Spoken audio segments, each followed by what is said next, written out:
The grand election ഡിബേറ്റിലേക്ക് സ്വാഗതം. നിങ്ങൾക്കറിയുന്ന പോലെ 2 നാൾക്കപ്പുറം ആ ജനവിധി അറിയാം. മറ്റന്നാൾ രാവിലെ 5 മണി മുതൽ തത്സമയ സംപ്രേഷണം 24-ൽ. അടുത്ത 5 കൊല്ലം കേരളം ആര് ഭരിക്കും, ആരാകും അടുത്ത മുഖ്യമന്ത്രി, ആരൊക്കെയാവും നമ്മുടെ മന്ത്രിമാർ, രാഷ്ട്രീയ കേരളം കാത്തിരിക്കുകയാണ്. അടിമുടി കേരളത്തിൽ ചങ്കിടിപ്പാണിപ്പോൾ.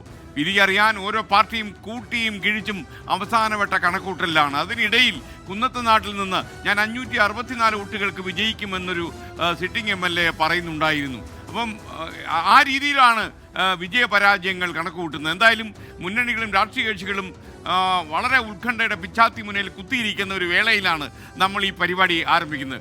ഉദ്യോഗത്തിൻ്റെ അവസാന മണിക്കൂറിലേക്ക് നമ്മൾ കടക്കുകയാണ്. 24-ന്റെ ഈഴക്കീറിയുള്ള വിശകലനങ്ങളിലേക്ക് നമ്മൾ കടക്കുന്നു. നമുക്ക് തുടങ്ങാം. 24 ദ ഗ്രാൻഡ് ഇലക്ഷൻ ഡിബേറ്റ്. എല്ലാ പ്രേക്ഷകർക്കും സ്വാഗതം.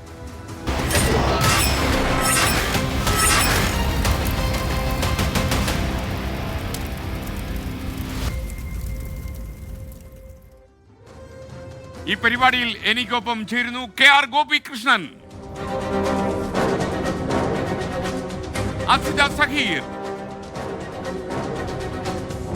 ബി ദിലീപ് കുമാർ, ഹാഷ്മി താജ് ഇബ്രാഹിം.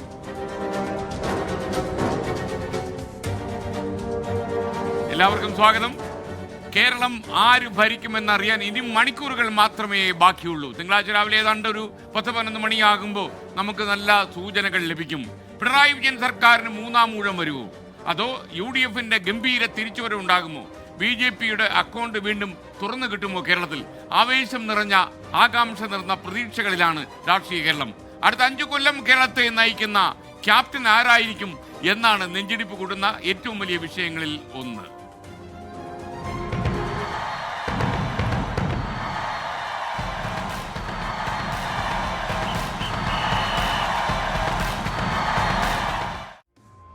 തെരഞ്ഞെടുപ്പ് കാലത്ത് 3 പേരും തകർത്തോടിയിട്ടുണ്ട്. പക്ഷേ അവസാന റൗണ്ടിൽ ആരായിരിക്കും മുന്നിലെത്തുക? ഹാഷ്മി താജ് ഇബ്രാഹിം. ഇനിയിപ്പോ ഏതാനും മണിക്കൂറുകൾ മാത്രമാണ് ബാക്കി. ഈ ദിവസം കഴിയാൻ പോകുന്നു. നാളെ ഒറ്റ ദിവസം. മറ്റന്നാൾ ഈ സമയം നമ്മൾ ചർച്ച ചെയ്യുന്നത് കേരളത്തിന്റെ പുതിയ ഭരണസമിതിയെ പറ്റിയാണ് നമ്മൾ ചർച്ച ചെയ്യാൻ പോകുന്നത്. അവിടെ ഈ പറയുന്ന അതോടുകൂടി എക്സിറ്റ് പോൾ വെച്ചുള്ള ചർച്ചകൾക്കും അവസാനമാകാൻ പോകുന്നു. എന്തായാലും നിലവിലെ ചർച്ചകൾ എക്സിറ്റ് പോൾ വെച്ച് തന്നെയാണ്. ആ എക്സിറ്റ് പോൾ വെച്ചുള്ള ചർച്ചകളിൽ ടുഡേസ് ചാണക്യ ഒഴിച്ച് ബാക്കി എല്ലാ എക്സിറ്റ് പോളുകൾ പ്രവചിക്കുന്നത് ഈ പറയുന്ന UDF-ന്റെ കംബാക്ക് ആണ്, തിരിച്ചുവരവാണ് പ്രവചിക്കുന്നത്. ആക്സിസുമായി 90 അതിനോട് ആളുകൾ പൊരുത്തപ്പെട്ട് കഴിഞ്ഞു എന്ന് പറയാൻ കഴിയുമോ എന്നറിയില്ല. പക്ഷേ എക്സിറ്റ് പോൾ പറയുന്നത് അങ്ങനെയാണ്. അത് ടുഡേസ് ചാണക്യ മാത്രമാണ് ഒരു ഹങ്ങ് പറയുന്നത്. പ്രൊവൈഡഡ് ഈ പറയുന്ന BJP 11 സീറ്റ് വരെ പിടിക്കണം എന്നുള്ളതാണ്. BJP 11 വരെ സീറ്റുകൾ ഇപ്പോൾ നമ്മൾ ഈ ദിവസങ്ങളിലൊക്കെ BJP-യുടെ പല നേതാക്കളും ഫോണിൽ സംസാരിക്കുന്നുണ്ട്. അപ്പോൾ അവർക്ക് അവരുടെ വൈൽഡ് സ്വപ്നങ്ങൾ പോലും അവർ പരമാവധി പ്രതീക്ഷിക്കുന്നത് 5-6 സീറ്റാണ്. അതിൽ തന്നെ നമ്മുടെ സൗഹൃദം കൂടുതലുള്ള ആൾ ചോദിച്ചു കഴിഞ്ഞാൽ നിയമം ഉറപ്പായി നമ്മൾ ജയിക്കുമെന്ന് പറയും. ഒന്നുകൂടി കിള്ളി ചോദിച്ചാൽ അവർ പറയും, ഒന്നുകൂടി കിള്ളി ചോദിച്ചാൽ പറയും ഈ പറയുന്ന അവിടെ വി ശിവൻകുട്ടിക്ക് ബ്ലോക്കായി പോകുന്ന മുസ്ലിം വോട്ടുകളിൽ ശബരിനാഥ് സ്പ്ലിറ്റ് ഉണ്ടാക്കിയാൽ ഞങ്ങൾ ജയിക്കുമെന്ന് പറയും. അതാണ് അവസ്ഥ. അല്ലെങ്കിൽ തന്നെ 20% BJP-ക്ക് വോട്ട് 11 സീറ്റുകളെന്നൊക്കെ പറയണമെങ്കിൽ നമ്മൾ കാണാത്ത ഒരു BJP വേവ്, എന്താണ് ഒരു സെക്കൻഡറി ലെവൽ വേവ് BJP-ക്ക് അനുകൂലം ഉണ്ടാവണം. അത് നമ്മുടെ കാഴ്ച എന്തായാലും അതിനൊരു കാരണമില്ല. ഈ ജനവിധിയാണ് എന്തും സംഭവിക്കാം. അതൊഴിച്ചു നിർത്തിയാൽ ബാക്കി എല്ലാ എക്സിറ്റ് പോളുകളും UDF-ന് അനുകൂലമാണ്. UDF ജയിക്കുമെന്ന് പ്രതീക്ഷിക്കുന്നത് ആ എക്സിറ്റ് പോളുകൊണ്ട് മാത്രമല്ല, ഇപ്പോൾ അടിത്തട്ടിൽ LDF-നെയും UDF-നെയും ആനയും ആടും പോലും നിൽക്കുന്ന അതിന്റെ സംഘടനാ മിഷൻ ഏറ്റുമുട്ടി തദ്ദേശ തെരഞ്ഞെടുപ്പിലെ വളരെ ആധികാരികമായ ജയമടക്കം, അതിനു മുമ്പ് നടന്ന ലോക്സഭാ തെരഞ്ഞെടുപ്പ് അടക്കം, ബൈ ഇലക്ഷൻ അടക്കം ഒരു ഭരണവിരുദ്ധ വികാരമുണ്ട് എന്ന് UDF വിലയിരുത്തുന്നു. അതിന്റെ അടിസ്ഥാനത്തിൽ ജയിച്ചു വരാൻ കഴിയും എന്നവർ പ്രതീക്ഷിക്കുന്നു. എന്തായാലും ആ പ്രതീക്ഷകൾ ഏത് രീതിയിലാണ് എന്ന് നമുക്ക് കാത്തിരുന്ന് കാണാം. അതേസമയം LDF പറയുന്നത് ഈ പറയുന്ന ഇനി ഭരണവിരുദ്ധ വികാരം ഉണ്ടെങ്കിൽ തന്നെ സിറ്റിംഗ് MLA-മാർക്ക് അത് ബാധകമാവുന്നില്ല. അതുകൊണ്ട് അവർക്ക് പ്രോ ഇൻകംബൻസി ഉണ്ട്. അതൊരിക്കൽ കൂടി 3-ാം ഊഴത്തിലേക്ക് അധികാരത്തിലേക്ക് എത്തുമെന്ന് കരുതുന്നു. എന്തായാലും നമുക്ക് ഈ പറയുന്ന ബാക്കി സാഹചര്യം ഒക്കെ വെച്ച് നോക്കിയാൽ എക്സിറ്റ് പോളുകൾ പ്രവചിച്ചത് LDF-ന്റെ ഭരണത്തെക്കുറിച്ച് അതേപോലെ വന്നു എന്നതുകൊണ്ട് ഈ എക്സിറ്റ് പോൾ ഭൂരിഭാഗം പ്രവചിക്കുന്നത് UDF ആണ് എന്നതുകൊണ്ട് ലോജിക്കലി നമുക്ക് എന്താണ് ചിന്തിക്കാൻ കഴിയുക ഒരു UDF-ന്റെ ഭരണം എന്ന് തന്നെയാണ്. അതല്ലാതെ തൂക്കസഭ എന്നൊക്കെ പറയുന്നത് രാജീവ് ചന്ദ്രശേഖരന്റെ സ്വപ്നത്തിൽ മാത്രം നിൽക്കാനേ ഇടയുള്ളൂ. ഓക്കെ ഗോപികൃഷ്ണൻ, ഇപ്പൊ തന്നെ നമ്മുടെ കമന്റ് ബോക്സിലൊക്കെ ആളുകൾ ചേരി തിരിഞ്ഞ് വന്നു തുടങ്ങി. VD സതീശനല്ലാതെ ആരും മുഖ്യമന്ത്രി KC വേണൂർ വരും, അങ്ങനെ ചെന്നിത്തലയ്ക്ക് അനുകൂലമായിട്ടും ചില സൂചനകൾ വരുന്നു. അപ്പം നമ്മൾ എന്തായാലും ആ സംഭവത്തിൽ വീഴുന്നില്ല. ഓക്കെ, കാരണം ഇനിയിപ്പോ കുറച്ച് മണിക്കൂർ മതിയല്ലോ അല്ലെ. നമ്മളിനി ഒരുപാട് വേണ്ടാത്ത സൂചനകൾ കൊടുത്ത് പ്രേക്ഷകരെ ബുദ്ധിമുട്ടിക്കേണ്ടത്. ഗോപികൃഷ്ണന്റെ ഒരു നിഗമനം എങ്ങനെയാണ്? കാരണം ഈ അവസാന റൗണ്ടിലേക്ക് എത്തുമ്പോഴേക്കും കുറച്ച് മണിക്കൂറുകൾ മാത്രം ബാക്കി നിൽക്കെ ഏതാണ്ട് UDF അധികാരത്തിൽ വരും എന്ന രീതിയിൽ ആളുകൾ പൊരുത്തപ്പെട്ടു തുടങ്ങി.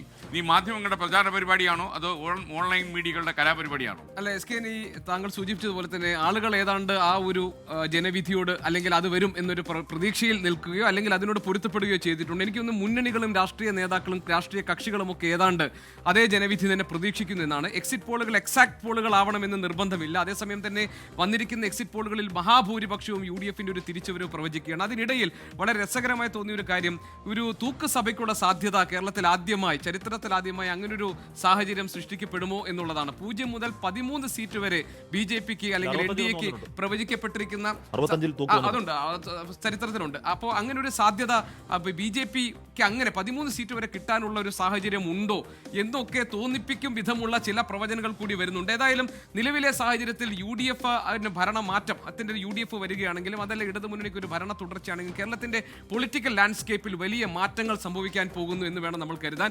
UDFന് വീണ്ടും അധികാരത്തിൽ വരികയാണെങ്കിൽ സ്വാഭാവികമായും അതിനകത്ത് ഒരു അധികാര വടംവലി നടക്കും. അത് മുഖ്യമന്ത്രി സ്ഥാനത്തേക്ക് വേണ്ടി മാത്രമായിരിക്കില്ല. കൂടുതൽ സീറ്റുകൾ നേടുന്ന മുസ്ലിം ലീഗിന്റെ ആ മുന്നണിക്കകത്തെ അവരുടെ ശക്തി എങ്ങനെയാണ് അവർ പ്രകടിപ്പിക്കാൻ പോകുന്നത്. ഒരു ഉപമുഖ്യമന്ത്രി സ്ഥാനം PK കുഞ്ഞാലിക്കുട്ടിക്ക് കിട്ടുമോ എന്നുള്ളതാണ്. ഇനി ഇടതുമുന്നണി പ്രതിപക്ഷത്തേക്ക് പോവുകയാണെങ്കിൽ സമ്മർദ്ദം ലീഗ് ചെലുത്തില്ല എന്ന് അവർ പറയുമ്പോഴും പല ആളുകളും രാഷ്ട്രീയ ഉപചാലാവർത്തങ്ങളിൽ പറയുന്നു മുസ്ലിം ലീഗ് ഇത്തവണ ഉപമുഖ്യമന്ത്രി സ്ഥാനം ആവശ്യപ്പെടും. വളരെ വലിയ സാധ്യതയുണ്ട് ലീഗിനെ സംബന്ധിച്ച്. കാരണം 27 സീറ്റുകളിൽ അവർ മത്സരിക്കുമ്പോൾ 23 സീറ്റാണ് അവർ കണക്ക് കൂട്ടുന്നത്. അങ്ങനെ ഉണ്ടെങ്കിൽ അവർക്ക് വലിയ ക്ലെയിം വെക്കാൻ കഴിയും. അതിലൊന്ന് PK കുഞ്ഞാലിക്കുട്ടിയെ ഉപമുഖ്യമന്ത്രിയാക്കണമെന്നതായിരിക്കും. ലീഗിനകത്ത് അങ്ങനെ അനൌദ്യോഗികമായ ചില ചർച്ചകൾ നടക്കുന്നുണ്ടെന്നൊക്കെയുള്ള സൂചനകൾ പുറത്തു വരുന്നുണ്ട്. ഇനി SK മറ്റൊരു കാര്യം, ഇനി UDF തിരിച്ചു വരികയാണെങ്കിലും ഇടത് പക്ഷത്ത് അല്ലെങ്കിൽ പ്രതിപക്ഷത്തിരിക്കുമ്പോൾ CPM-ന് ആരായിരിക്കും, ഇടതുമുന്നണി ആരായിരിക്കും പ്രതിപക്ഷത്ത് നിന്ന് നയിക്കാൻ പോകുന്നത്? CPM എന്ന പാർട്ടിയുടെ രാഷ്ട്രീയ ഭാവി എന്തായിരിക്കും? CPIM കേരളത്തിൽ നിന്ന് ഇടതുമുന്നണി ഭരണത്തിൽ നിന്ന് പുറത്താകുമ്പോൾ ഇന്ത്യയിൽ ഒരിടത്തും CPM നേതൃത്വം കൊടുക്കുന്ന ഇടത് കക്ഷികൾ നേതൃത്വം കൊടുക്കുന്ന ഒരു ഭരിക്കുന്ന സംസ്ഥാനം ഇല്ല എന്നൊരു അപൂർവമായ സ്ഥിതിവിശേഷം കൂടി വരുന്നു. അങ്ങനെ കേരള പൊളിറ്റിക്കൽ ലാൻഡ്സ്കേപ്പിൽ വലിയ മാറ്റം ഉണ്ടാക്കാൻ പോകുന്ന ജനവിധിയാണ് വരാനിരിക്കുന്നത്. നമുക്കും നിമിഷങ്ങൾ എണ്ണി കാത്തിരിക്കാം. ഈ അസിത സഹീർ, ഈ പോൾസ് പുറത്തു വരുന്ന സമയത്ത് അതിന്റെ പിറ്റേ ദിവസം MV ഗോവിന്ദൻ മാസ്റ്റർ പറഞ്ഞൊരു കാര്യം, കേരളത്തിലെ ഏതാണ്ട് CPM-നും ഇടതുപക്ഷ മുന്നണിക്കും 69 സീറ്റുകൾ വരെ ലഭിക്കാം. അങ്ങനെയാണെങ്കിൽ 4-5 സീറ്റുകൾ കൂടി കിട്ടില്ലേ, അപ്പോൾ LDF അല്ലേ അധികാരത്തിൽ വരിക എന്ന് ഗോവിന്ദൻ മാസ്റ്റർ ചോദിക്കുന്നു. അപ്പോൾ അതിന്റെ അർത്ഥം ഗോവിന്ദൻ മാസ്റ്റർ, ഞാൻ കരുതിയത് എൻ്റെ പ്രതീക്ഷ ഈ പോൾസിലും ഈ എക്സിറ്റ് പോൾസിലും ഞാൻ വിശ്വസിക്കുന്നില്ല എന്ന് പറഞ്ഞ് അടച്ചു തള്ളേണ്ട ഒരാളായിരുന്നു. ഇപ്പൊ MV ഗോവിന്ദൻ പറയുന്നത് അത് തന്നെയാണ്. പറഞ്ഞാൽ 60 മുതൽ 69 സീറ്റ് ഇപ്പൊ പറയാം. ഇതിൽ പല സീറ്റുകളും ഇടതുപക്ഷത്തിന് വിജയസാധ്യത ഉള്ളവയാണ്. 60 മുതൽ 69 സീറ്റ് വരെ കിട്ടുമെന്നാണ് എക്സിറ്റ് പോളുകൾ. അപ്പൊ ഇപ്പൊ പറയാതെ പറഞ്ഞത് ഇടതുമുന്നണിയുടെ വിജയമാണെന്ന് കൂടി പറയാം. എക്സിറ്റ് പോളുകൾ LDF അധികാരത്തിലേക്ക് വരും. അംഗീകരിച്ചുകൊണ്ടാണ് അദ്ദേഹം സംസാരിച്ചത്. ഇടത് കേന്ദ്രങ്ങളൊക്കെയും ഈ ആത്മവിശ്വാസം പ്രകടിപ്പിക്കുന്നതിന് പോയ കാല തെരഞ്ഞെടുപ്പുകളുടെ ചരിത്രം കൂടിയുണ്ട്. ഈ വോട്ടിംഗ് ശതമാനവുമായി ബന്ധപ്പെട്ട കണക്കുകൾ പരിശോധിക്കുമ്പോൾ എന്നുള്ളതാണ് ഏറ്റവും പ്രധാനം. എന്തായാലും എക്സിറ്റ് പോളുകളൊക്കെ വന്നു, രണ്ടാം ദിനം ഇനി റിസൾട്ട് വരികയാണല്ലോ. അപ്പോൾ എക്സിറ്റ് പോളുകളുമായി ബന്ധപ്പെട്ട് മുൻപ് വന്നിട്ടുള്ള എക്സിറ്റ് പോളുകളിൽ വലിയ നിലയിൽ അത് തെറ്റിപ്പെട്ടുള്ളത് നമുക്കറിയാം. ഇനി കഴിഞ്ഞ തെരഞ്ഞെടുപ്പ് ആയിക്കോട്ടെ, എക്സിറ്റ് പോളുകൾ LDFന് തുടർഭരണം പ്രവചിക്കുമ്പോൾ പോലും സീറ്റുകൾ എത്രയായിരുന്നു പറഞ്ഞത് എന്നുള്ളതുണ്ട്. പക്ഷേ അവിടെ നിന്നും വളരെ വലിയ മാർജിനിൽ LDF അധികാരത്തിൽ വരുന്ന കാഴ്ചയെ നമ്മൾ കണ്ടു. പക്ഷേ ഈ എക്സിറ്റ് പോളിന് ശേഷം അല്ലെങ്കിൽ തെരഞ്ഞെടുപ്പിന് ശേഷം കഴിഞ്ഞ ദിവസങ്ങളിൽ കേരളത്തിൽ നടക്കുന്ന ഏറ്റവും വലിയ ചർച്ച എന്താണ്? ഭരണവിരുദ്ധ വികാരമുണ്ടോ എന്നുള്ളതാണ്.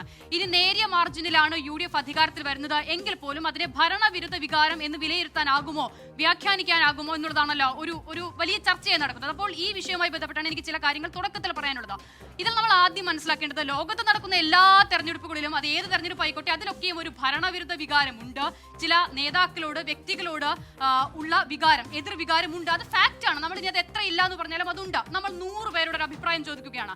അതിൽ 99 പേരും പറയുന്നു ആ സർക്കാർ തുടരണമെന്ന്. ഒരാൾ മാത്രം പറയുന്നു എനിക്കിത് തുടരാൻ താല്പര്യമില്ലെന്ന്. അതും വിരുദ്ധ വികാരമാണ്. അപ്പോൾ നമ്മൾ ഈ വിരുദ്ധ വികാരത്തെ ഏത് കോലുകൊണ്ട് അളക്കുന്നു എന്നുള്ളതാണ് ഏറ്റവും പ്രധാനപ്പെട്ട കാര്യം. അവർക്ക് ഈ വിരുദ്ധമായ അഭിപ്രായം വരാൻ ഉള്ള കാരണം എന്താണെന്നുള്ളത് രണ്ടാമത്തെ വിഷയമാണ്. അപ്പോൾ ഈ വിരുദ്ധ വികാരത്തെ നമ്മൾ അടക്കുന്ന ചില കോലുകളുമായി ബന്ധപ്പെട്ടാണ് എനിക്ക് ചില കണക്കുകൾ പറയാനുള്ളത്. നോക്കൂ, 2001 ശേഷം നടന്നിട്ടുള്ള എല്ലാ തെരഞ്ഞെടുപ്പുകളുടെയും റിസൾട്ടുകൾ നമ്മളൊന്ന് പരിശോധിച്ച് നോക്കുകയാണെങ്കിൽ എന്നൊക്കെ LDF അധികാരത്തിൽ വന്നിട്ടുണ്ടോ ആ തെരഞ്ഞെടുപ്പുകളിലൊക്കെയും മുൻ സർക്കാരിനെ അപേക്ഷിച്ച് LDFന് വലിയ മാർജിൻ ഉണ്ടായിരുന്നു. അതേസമയം UDF അധികാരത്തിൽ വന്നിട്ടുള്ള എല്ലാ തെരഞ്ഞെടുപ്പുകളിലും മുൻ സർക്കാരിനെ അപേക്ഷിച്ച് നേരിയ മാർജിനിൽ മാത്രമാണ് UDF അധികാരത്തിൽ വരാൻ സാധിച്ചിട്ടുള്ളത് എന്നുള്ളതാണ് നമ്മുടെ മുന്നിലുള്ള വസ്തുത. 2006 VS സർക്കാർ അന്ന് നേടുന്നത് എത്രയാണ്? 98 സീറ്റാണ്. പക്ഷേ 2011 ഉമ്മൻചാണ്ടി സർക്കാരിന് അന്ന് ആകെ നേടാനാകുന്നത് എത്രയാണ്? കേവലം 72 സീറ്റ് മാത്രമാണ്. ഇനി 2016 വീണ്ടും LDF അധികാരത്തിൽ വരുമ്പോൾ അത് 91 സീറ്റായി ഉയരുകയാണ്. അപ്പോൾ എത്രയാണ് വ്യത്യാസം എന്നുള്ളതാണ്. അപ്പോൾ ഈ പറയുന്ന വിരുദ്ധ വികാരത്തിന്റെ അളവുകോൽ ആരോടാണ് ജനങ്ങൾക്ക് ഏറ്റവും കൂടുതലുള്ളത് എന്നുള്ളത് ഏറ്റവും പ്രധാനപ്പെട്ട കാര്യം കൂടിയാണ്. ഇനി ഒരു കാര്യം കൂടിയുണ്ട്. ഇപ്പോൾ നോക്കൂ, 2001 തെരഞ്ഞെടുപ്പ് നടക്കുമ്പോൾ BJPയുടെ വോട്ട് ഷെയർ അന്ന് കേരളത്തിൽ കേവലം 5% മാത്രമാണ്. 2021 ആകുമ്പോഴേക്കും അത് 12.41% മാറുന്നുണ്ട്. അപ്പോൾ BJPയുടെ വളർച്ച ഉണ്ടാകുമ്പോഴും ഈ വോട്ടിംഗ് പെർസെന്റേജിനെ നമ്മൾ സീറ്റുകളായി കൺവേർട്ട് ചെയ്യുമ്പോൾ ജനങ്ങൾക്ക് കൃത്യമായി ഒരു അനുകൂല വികാരമുള്ളത്, കൺസിസ്റ്റന്റായി പെർഫോം ചെയ്യാൻ സാധിക്കുന്നത്, BJPയുടെ വളർച്ചയിലും ജനങ്ങൾക്ക് ട്രസ്റ്റ് ഉള്ളത് LDFനോടാണ് എന്നുള്ളത് നമുക്ക് കാണാം. അതുകൊണ്ട് തന്നെ ഇപ്പോൾ വന്നിട്ടുള്ള എക്സിറ്റ് പോളുകളുടെ പ്രവചനങ്ങളും പരിശോധിച്ച് നോക്കൂ. എങ്ങനെ വേണമെങ്കിലും അങ്ങോട്ടോ ഇങ്ങോട്ടോ മാറിയാനുള്ള എല്ലാ സാധ്യതകളും അതിൽ നിലനിൽക്കുന്നുണ്ട്. അതുകൊണ്ടാണ് ഇപ്പോഴും ചെറിയ പ്രശ്നം. ഈ 2024 ലോക്സഭാ തെരഞ്ഞെടുപ്പ് നടന്നപ്പോൾ 11 നിയമസഭാ മണ്ഡലങ്ങളിൽ BJP 1-ാം സ്ഥാനത്തായിരുന്നു. അസിത പറഞ്ഞ കണക്കിൽ വേറൊരു പ്രശ്നം എന്താ വെച്ചാൽ 4 മണ്ഡലങ്ങളിൽ ഇടതുമുന്നണി 3-ാം സ്ഥാനത്തായിരുന്നു. അല്ല ഗോപി, ഞാൻ കഴിഞ്ഞ കാലങ്ങളിൽ നടന്ന നിയമസഭാ തെരഞ്ഞെടുപ്പിന്റെ ഞാൻ പറഞ്ഞത് BJPയുടെ വളർച്ച ഉണ്ടാകുമ്പോൾ ഇടതുമുന്നണിക്ക് ആഘാതം ഉണ്ടാക്കുന്നില്ല എന്ന് പറഞ്ഞ കണക്കിനുള്ള ഒരു ബദൽ കണക്കാണ് ഞാൻ പറഞ്ഞത്.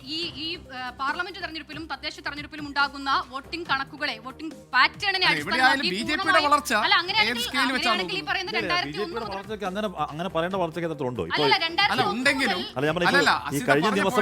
തിരുത്തണം. ഞാൻ പറഞ്ഞ തെറ്റാണ് തിരുത്തണം. അസിത പറഞ്ഞ പോയിന്റ് BJP വളരുമ്പോഴും അതിന്റെ ആഘാതം ഉണ്ടാകുന്നത് UDFനാണ്. ഇടതുമുന്നണിയുടെ വളർച്ചയെ അത് ബാധിക്കുന്നില്ല എന്നാണ് ഞാൻ മനസ്സിലാക്കുന്നത്.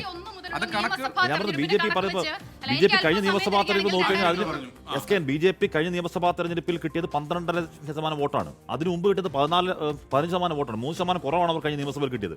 ഈ തദ്ദേശത്തിലെ അവരുടെ അവസ്ഥ എന്താണ്? അപ്പൊ എന്ന് പറഞ്ഞാൽ BJP എക്കാലം വലിയ വോട്ട് ഉയർത്തുന്ന ഒരു തദ്ദേശത്തിൽ അവർക്ക് 14.71% NDAക്ക് കിട്ടിയിരിക്കുന്നത്. അതിന് തദ്ദേശ എത്രയാണ്? അതിനൊക്കെ കുറവാണ്. ഞാൻ പറയുന്നത് കോർപ്പറേഷൻ പിടിച്ചു മാറ്റി നിർത്തിയാൽ ഇപ്പൊ എന്റെ തന്നെ 12 ഭരണനഷ്ടം ഉണ്ടായി. കേരളത്തിൽ നടന്ന നിയമസഭാ തെരഞ്ഞെടുപ്പ് അതൊരു സ്വാഭാവികമായി ഗ്രാജുവൽ വളർച്ച മാത്രം. തദ്ദേശ തെരഞ്ഞെടുപ്പും പാർലമെന്റ് തെരഞ്ഞെടുപ്പുമായി ബന്ധപ്പെട്ട് ഇതേ പറയുന്ന 2021 മുതലുള്ള നമ്മൾ കണക്കുകൾ പരിശോധിച്ചാൽ വീണ്ടും ആ പെർസെന്റേജിൽ മാറ്റം വരുന്നത് കാണാം. അപ്പോൾ ഞാൻ അടിവരയിട്ട് പറയുന്നു, 2001 മുതലുള്ള കേരളത്തിലെ നിയമസഭാ തെരഞ്ഞെടുപ്പുകളുടെ ചരിത്രം പരിശോധിച്ചാൽ BJPക്ക് വോട്ടിംഗ് ശതമാനത്തിൽ വർധനവ് ഉണ്ടാകുമ്പോൾ അവിടെയൊക്കെ ഗണ്യമായ കുറവുണ്ടാകുന്നത് UDFന്റെ വോട്ടിംഗ് പെർസെന്റേജിലാണ്. എന്റെ കയ്യിൽ ആ കണക്കുകളുണ്ട്. കണക്കുകളിലേക്ക് വിശദമായി പോകണമെങ്കിൽ അടുത്ത ഘട്ടത്തിൽ. ദിലീപ് കുമാർ, യഥാർത്ഥത്തിൽ ഈ BJPക്ക് എന്തായാലും ഇത്തവണ അക്കൗണ്ട് തുറക്കാൻ പറ്റും എന്ന ആത്മവിശ്വാസമുണ്ട്. അത് അവർക്ക് മാത്രമല്ല, പല ആളുകളും ചില മണ്ഡലങ്ങളൊക്കെ ചൂണ്ടിക്കാണിച്ച് കാശ്മീരിൽ നിയമം മുതൽ കഴക്കൂട്ടം വരെ നീണ്ടുപോകുന്ന ലിസ്റ്റ് വരുന്നു. പക്ഷേ 4-5 അപ്പുറം പോകില്ല എന്ന് പറയുന്നു. എന്നാലൊരു തൂക്ക് സഭ വരും എന്ന് വിശ്വസിക്കുന്ന BJP നേതാക്കന്മാരുണ്ട്. അങ്ങനെ ഒരു തൂക്ക് സഭയ്ക്ക് കേരളത്തിൽ ഈ ഗവൺമെന്റ് സിറ്റുവേഷനിൽ സാധ്യതയുണ്ടോ? അക്കാര്യം പൂർണ്ണമായും തള്ളിക്കളയാൻ കഴിയില്ല. കാരണം ഇതിൽ നമ്മൾ കഴിഞ്ഞ നിയമസഭാ തെരഞ്ഞെടുപ്പുകളുടെയൊക്കെ ഈ നേരത്തെ അസിത പറഞ്ഞതുപോലെയുള്ള അതിൻ്റെ ശതമാനക്കണക്കും ഭൂരിപക്ഷവും ഒക്കെ കണക്ക് കൂട്ടിയാൽ അത്തരം സാധ്യതകൾ തള്ളിക്കളയാൻ കഴിയില്ല. കാരണം കഴിഞ്ഞ 2011 ഉമ്മൻചാണ്ടി സർക്കാർ അന്ന് അധികാരത്തിലെത്തുമ്പോൾ 72 സീറ്റാണ് UDFന് ഉണ്ടായിരുന്നത്. LDFന് 69 സീറ്റ് എന്നുള്ളതായിരുന്നു. അത് ആ ഒരു മാർജിൻ പിന്നീട് നെയ്യാറ്റിൻകരയിൽ സെൽവരാജിനെ മറുവശത്തേക്ക് ചാടിച്ചുകൊണ്ട് പിന്നീട് ഉപതെരഞ്ഞെടുപ്പ് നടക്കുന്നു. അങ്ങനെയൊക്കെ ആ സർക്കാർ അതിൻ്റെ പ്രവർത്തനം അല്ലെങ്കിൽ ആ കാലാവധി സുഗമമായിട്ട് മുന്നോട്ട് കൊണ്ടുപോയി. ആ നിലയിൽ നോക്കുകയാണെങ്കിൽ BJP ഇപ്പോൾ പ്രതീക്ഷയർപ്പിക്കുന്ന ചില മണ്ഡലങ്ങളുണ്ട്. നേമം, കഴക്കൂട്ടം, വട്ടിയൂർക്കാവ്, അങ്ങനെ തുടങ്ങി പാലക്കാട് തുടങ്ങി മഞ്ചേശ്വരം വരെയുള്ള സ്ഥലങ്ങളിലുള്ള ചില പ്രധാനപ്പെട്ട മണ്ഡലങ്ങൾ. ഇപ്പോൾ നേരത്തെ ഹാഷ്മി പറഞ്ഞിരുന്നു ടുഡേയ്സ് ചാണക്യയുടെ സർവേയുമായി ബന്ധപ്പെട്ട എക്സിറ്റ് പോളുമായി ബന്ധപ്പെട്ട കാര്യം. കഴിഞ്ഞ നിയമസഭാ തെരഞ്ഞെടുപ്പിൽ ഏറ്റവും കൃത്യമായി പ്രവചിച്ചിരുന്ന ഒരു എക്സിറ്റ് പോൾ പ്രവചനം നടത്തിയിരുന്ന ഏജൻസിയാണ് ടുഡേയ്സ് ചാണക്യ. ടുഡേയ്സ് ചാണക്യ അന്ന് പറഞ്ഞത് ഏതാണ്ട് 97-നും 103 സീറ്റിനും ഇടയ്ക്ക് LDFന് ലഭിക്കുമെന്നായിരുന്നു. മറ്റുള്ളവരെല്ലാം അത്ര വലിയ ഭൂരിപക്ഷം, ഇടതുമുന്നണിയുടെ തുടർഭരണം ഉണ്ടാകും, പക്ഷേ 80 സീറ്റിനകത്തായിരിക്കും എന്നായിരുന്നു അന്ന് പ്രവചിച്ചതെങ്കിൽ ടുഡേയ്സ് ചാണക്യയുടെ പ്രവചനം അങ്ങനെയായിരുന്നു. ഹാഷ്മി, അതിൽ ടുഡേയ്സ് ചാണക്യ ഇപ്പോൾ BJPക്ക് 11 സീറ്റ് വരെ എന്നുള്ളതല്ല, 0 മുതൽ, ഒരുപക്ഷെ അത് 0 ആകാം, 1 സീറ്റാകാം, 2 സീറ്റാകാം, ആ നിലയിൽ നോക്കുമ്പോൾ 13 സീറ്റ് വരെ എന്നുള്ളതാണ്. ഏതായാലും ആ കണക്ക് അവിടെ ഇരിക്കട്ടെ. പക്ഷേ BJPയെ സംബന്ധിച്ച് അവരുടെ നേതാക്കൾ ആ പ്രതീക്ഷയിലാണ്. അവർക്ക് ഒരു നിർണായകമായ ഒരു അതിൽ ഭരണത്തിൽ പങ്കാളിത്തമെന്നല്ല, പക്ഷേ ആ സർക്കാരുകളുടെ നയം നിശ്ചയിക്കുന്ന കാര്യത്തിൽ ഈ നിലയിലൊക്കെ ഒരു നിയമസഭയിൽ ഒരു ഏതെങ്കിലും വിഷയത്തിൽ, ഒരു നിർണായക വിഷയത്തിൽ വോട്ടെടുപ്പൊക്കെ വേണ്ടി വരികയാണെങ്കിൽ അത് BJPയുടെ കൂടി സമ്മർദ്ദം അക്കാര്യത്തിൽ എത്രത്തോളം ഉണ്ടാകും എന്നതൊക്കെയാണ് അവർ മനപ്പായസം കാണുന്നത്. ഏതായാലും എന്തായിരിക്കും എന്നുള്ളത് നമുക്ക് 4-ാം തീയതി മാത്രമേ അറിയാൻ കഴിയൂ. നേരത്തെ അസിത പറഞ്ഞതിലുള്ള ഒരു വിയോജിപ്പ് അപ്പോൾ ഞാൻ പറയാതിരുന്നത്, കാരണം അത് ഈ വോട്ടിംഗ് ശതമാനം അല്ല BJPയിലേക്ക് അല്ല, ഞാൻ അപ്പോൾ അതിൽ കയറി ഇടപെടേണ്ടെന്ന് കരുതിയതാണ്. അപ്പോൾ BJPയിലേക്കുള്ള ഒരു വോട്ട് ഷിഫ്റ്റ് എന്നൊക്കെ പറയുന്നത് അത് UDFന്റെ, നമ്മൾ നോക്കിയാൽ UDFന്റെ തന്നെ ആവണം എന്നില്ല. അത് ഇപ്പോൾ ആലപ്പുഴ ജില്ലയിലേക്ക് നമ്മൾ കഴിഞ്ഞ ലോക്സഭാ തെരഞ്ഞെടുപ്പിലെ വോട്ടിംഗ് ശതമാനം നോക്കിയാൽ LDF 3-ാം സ്ഥാനത്തേക്ക് പോയിട്ടുള്ള പല മണ്ഡലങ്ങളുമുണ്ട്. കായംകുളമുണ്ട്, ഹരിപ്പാടുണ്ട്. അല്ല, ഞാൻ പറഞ്ഞതാണ്, അങ്ങനെ LDF പക്ഷത്തു നിന്നും BJPയിലേക്ക് വോട്ടുകൾ ചോരുന്നുണ്ട്, അല്ല വോട്ടുകൾ പോകുന്നുണ്ട് എന്നത് നമ്മൾ കാണാതിരുന്നുകൂടാ. കാര്യം SKനോട് ഭരണവിരുദ്ധ വികാരം എങ്ങനെയാണ് പറയാൻ പറ്റുക? നമ്മൾ എക്സിറ്റ് പോൾ പറയുന്നത് പോലെ ഭരണം മാറുകയാണെങ്കിൽ SKന് ഒരു ഭരണം ആൾക്കാർ മാറ്റുന്നത് എന്തുകൊണ്ടാണ്? ആ ഭരണത്തോട് ഇഷ്ടമില്ലാത്തതുകൊണ്ടാണ് അല്ലേ? അല്ലാതെ ഇഷ്ടമുള്ള ഭയങ്കര സ്നേഹമുള്ള പ്രണയമുള്ള സർക്കാരിനെ മാറ്റേണ്ട കാര്യമില്ലോ. ഇൻകുംബൻ സർക്കാരിനോട് ഇഷ്ടമില്ലാത്തതുകൊണ്ടാണ് അതിനെ മാറ്റുന്നത്. അതിനെ ഇനി ഭരണവിരുദ്ധ വികാരമെന്നോ അല്ലെങ്കിൽ 10 വർഷമായ സർക്കാരിനുള്ള മടുപ്പോ എന്ന് എന്ത് പറഞ്ഞാലും അതിന് കാരണം എന്താണ്? അതിന് കാരണം ആ സർക്കാരിന് ഇഷ്ടമില്ല. അതിന് ഒറ്റ വാക്കേ ഉള്ളൂ, ഭരണവിരുദ്ധ വികാരം. SK രണ്ടാമത്തെ കാര്യം, നേരത്തെ ഉമ്മൻചാണ്ടി സർക്കാർ 2 സീറ്റ് മാത്രം നേടി അധികാരത്തിൽ വന്ന കാര്യം പറഞ്ഞു. SK അതിൽ ഒരു മണ്ഡല പുനർനിർണ്ണയം എന്നൊരു പ്രോസസ് ഉണ്ടായി.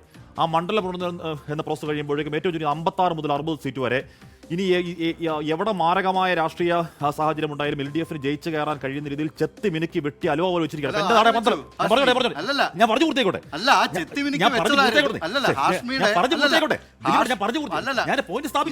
സ്ഥാപിച്ചോളൂ. പക്ഷേ പറഞ്ഞു വരുമ്പോൾ ഞാൻ പറഞ്ഞില്ല, ചെത്തി മിനുക്കി വെട്ടി വെച്ചേക്കാം. എന്റെ അടൂരാണ്. അടൂര് അവിടെ തിരുവഞ്ചൂർ സാർ, എന്റെ മണ്ഡലം അടൂരാണ്. നാട് പന്ത്രണ്ട് എന്റെ മണ്ഡലം അടൂര.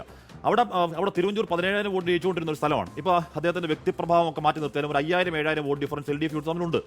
അവിടെ കൃത്യമായി UDF 2 പഞ്ചായത്തിൽ എടുത്തു മാറ്റുകയും കൃത്യമായി പന്തളം തെക്കേക്കര അടക്കം 2 പഞ്ചായത്തിൽ ചേർത്ത് വെക്കുകയും ചെയ്തു. അങ്ങനെ ഇപ്പോൾ കോഴിക്കോട് കണ്ണൂരൊക്കെ നോക്കിക്കഴിഞ്ഞാൽ അങ്ങനെ എമ്പാടും പഞ്ചായത്തുകളുണ്ട്. അപ്പോൾ കൃത്യമായി ഡെമോഗ്രഫിയിൽ വ്യക്തമായ പൊളിറ്റിക്കൽ മേധാവിത്വം LDFനുണ്ട്. അത് ഈ പറഞ്ഞ ഉമ്മൻചാണ്ടി സർക്കാർ 2 സീറ്റിലടക്കം പ്രകടമായതുമാണ്.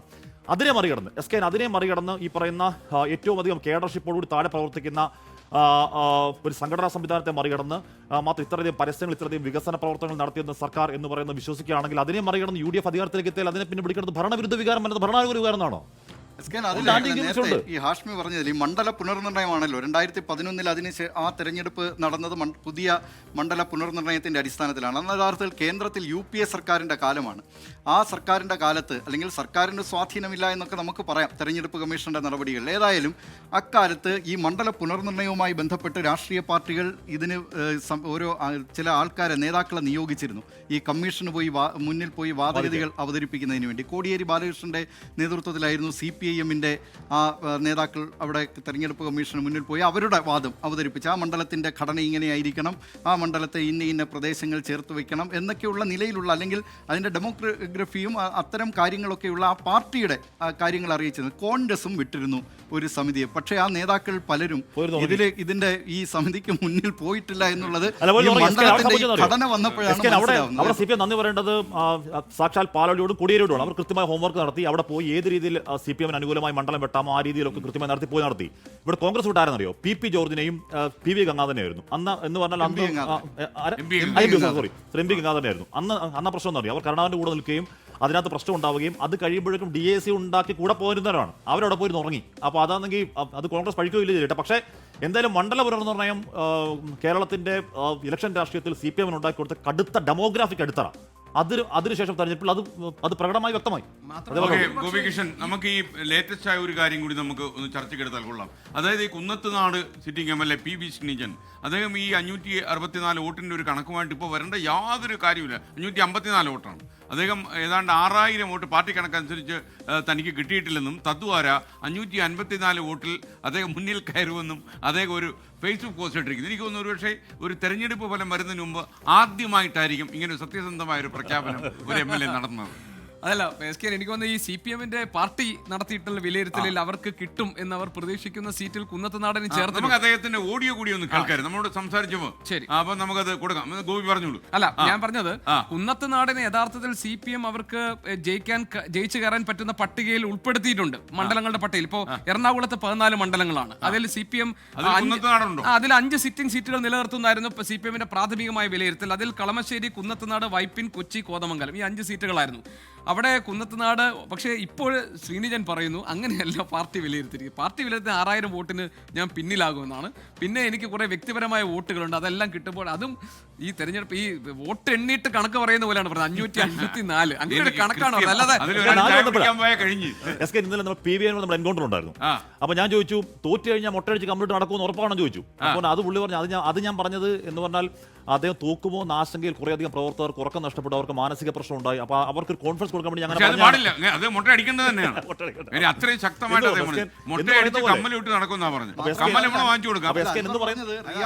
റിയാസ് ആ പന്തയം ഏറ്റെടുക്കുകയാണെങ്കിൽ താനത് ചെയ്യാം. പ്രസ് ക്ലബിൽ വരണം, എന്നിട്ട് ഒരു എഗ്രിമെന്റ് നമുക്ക് ഒപ്പിടാം. പിന്നെ ഞാൻ മുട്ടയടിച്ച് കമ്മലും കൂടെ ഇടും. പിന്നെ റിയാസ് കമ്മലിടേണ്ട ആവശ്യമില്ല, റിയാസിന് കമ്മല് വേണ്ടെന്ന് എടുത്തു വെച്ച പുള്ളി പറഞ്ഞു. അദ്ദേഹം പറഞ്ഞു അദ്ദേഹത്തിന് അണികൾക്കുള്ള ഒരു കോൺഫിഡൻസ് നൽകാൻ വേണ്ടി പറഞ്ഞാണെന്ന്. മാത്രമല്ല നേരത്തെ പൊന്നാനി ലോക്സഭയിൽ തോക്കുകയാണെങ്കിൽ MLA സ്ഥാനം രാജിവെക്കും എന്നടക്കം അദ്ദേഹം പറഞ്ഞു. അപ്പോൾ ഇതൊക്കെ ഒരു കോൺഫിഡൻസ് ബിൽഡിംഗ് മെഷറാണ്. SK ഒറ്റ കാര്യം പറയാം, അന്ന് വടകര ലോക്സഭാ തെരഞ്ഞെടുപ്പിൽ പ്രധാനപ്പെട്ട ഒരു CPM ഞാൻ പേര് പറയുന്നില്ല, അദ്ദേഹത്തിന് ഞാൻ വിളിച്ചു, എന്താണ് കോൺഗ്രസ് അവസ്ഥ? പുള്ളി പറഞ്ഞു ഹാഷ് വിജയിക്കും. ഞാൻ എത്ര വോട്ട് ജയിക്കും? അത് ഞങ്ങളുടെ കണക്കനുസരിച്ച് 6732 വോട്ടിന് ഞങ്ങൾ ജയിക്കും. ഞാൻ 6732 വോട്ട് ഞങ്ങൾ ജയിക്കും. ഞാൻ ഉറപ്പിച്ചു 32 കണക്ക് വരും എന്ന് പറയുമ്പോൾ ഇലക്ഷൻ റിസൾട്ട് വന്നപ്പോഴത്തേക്കും ഷാഫി എത്രയോ മടങ്ങ് ഭൂരിപക്ഷത്തിന് അവിടെ ജയിച്ചത്.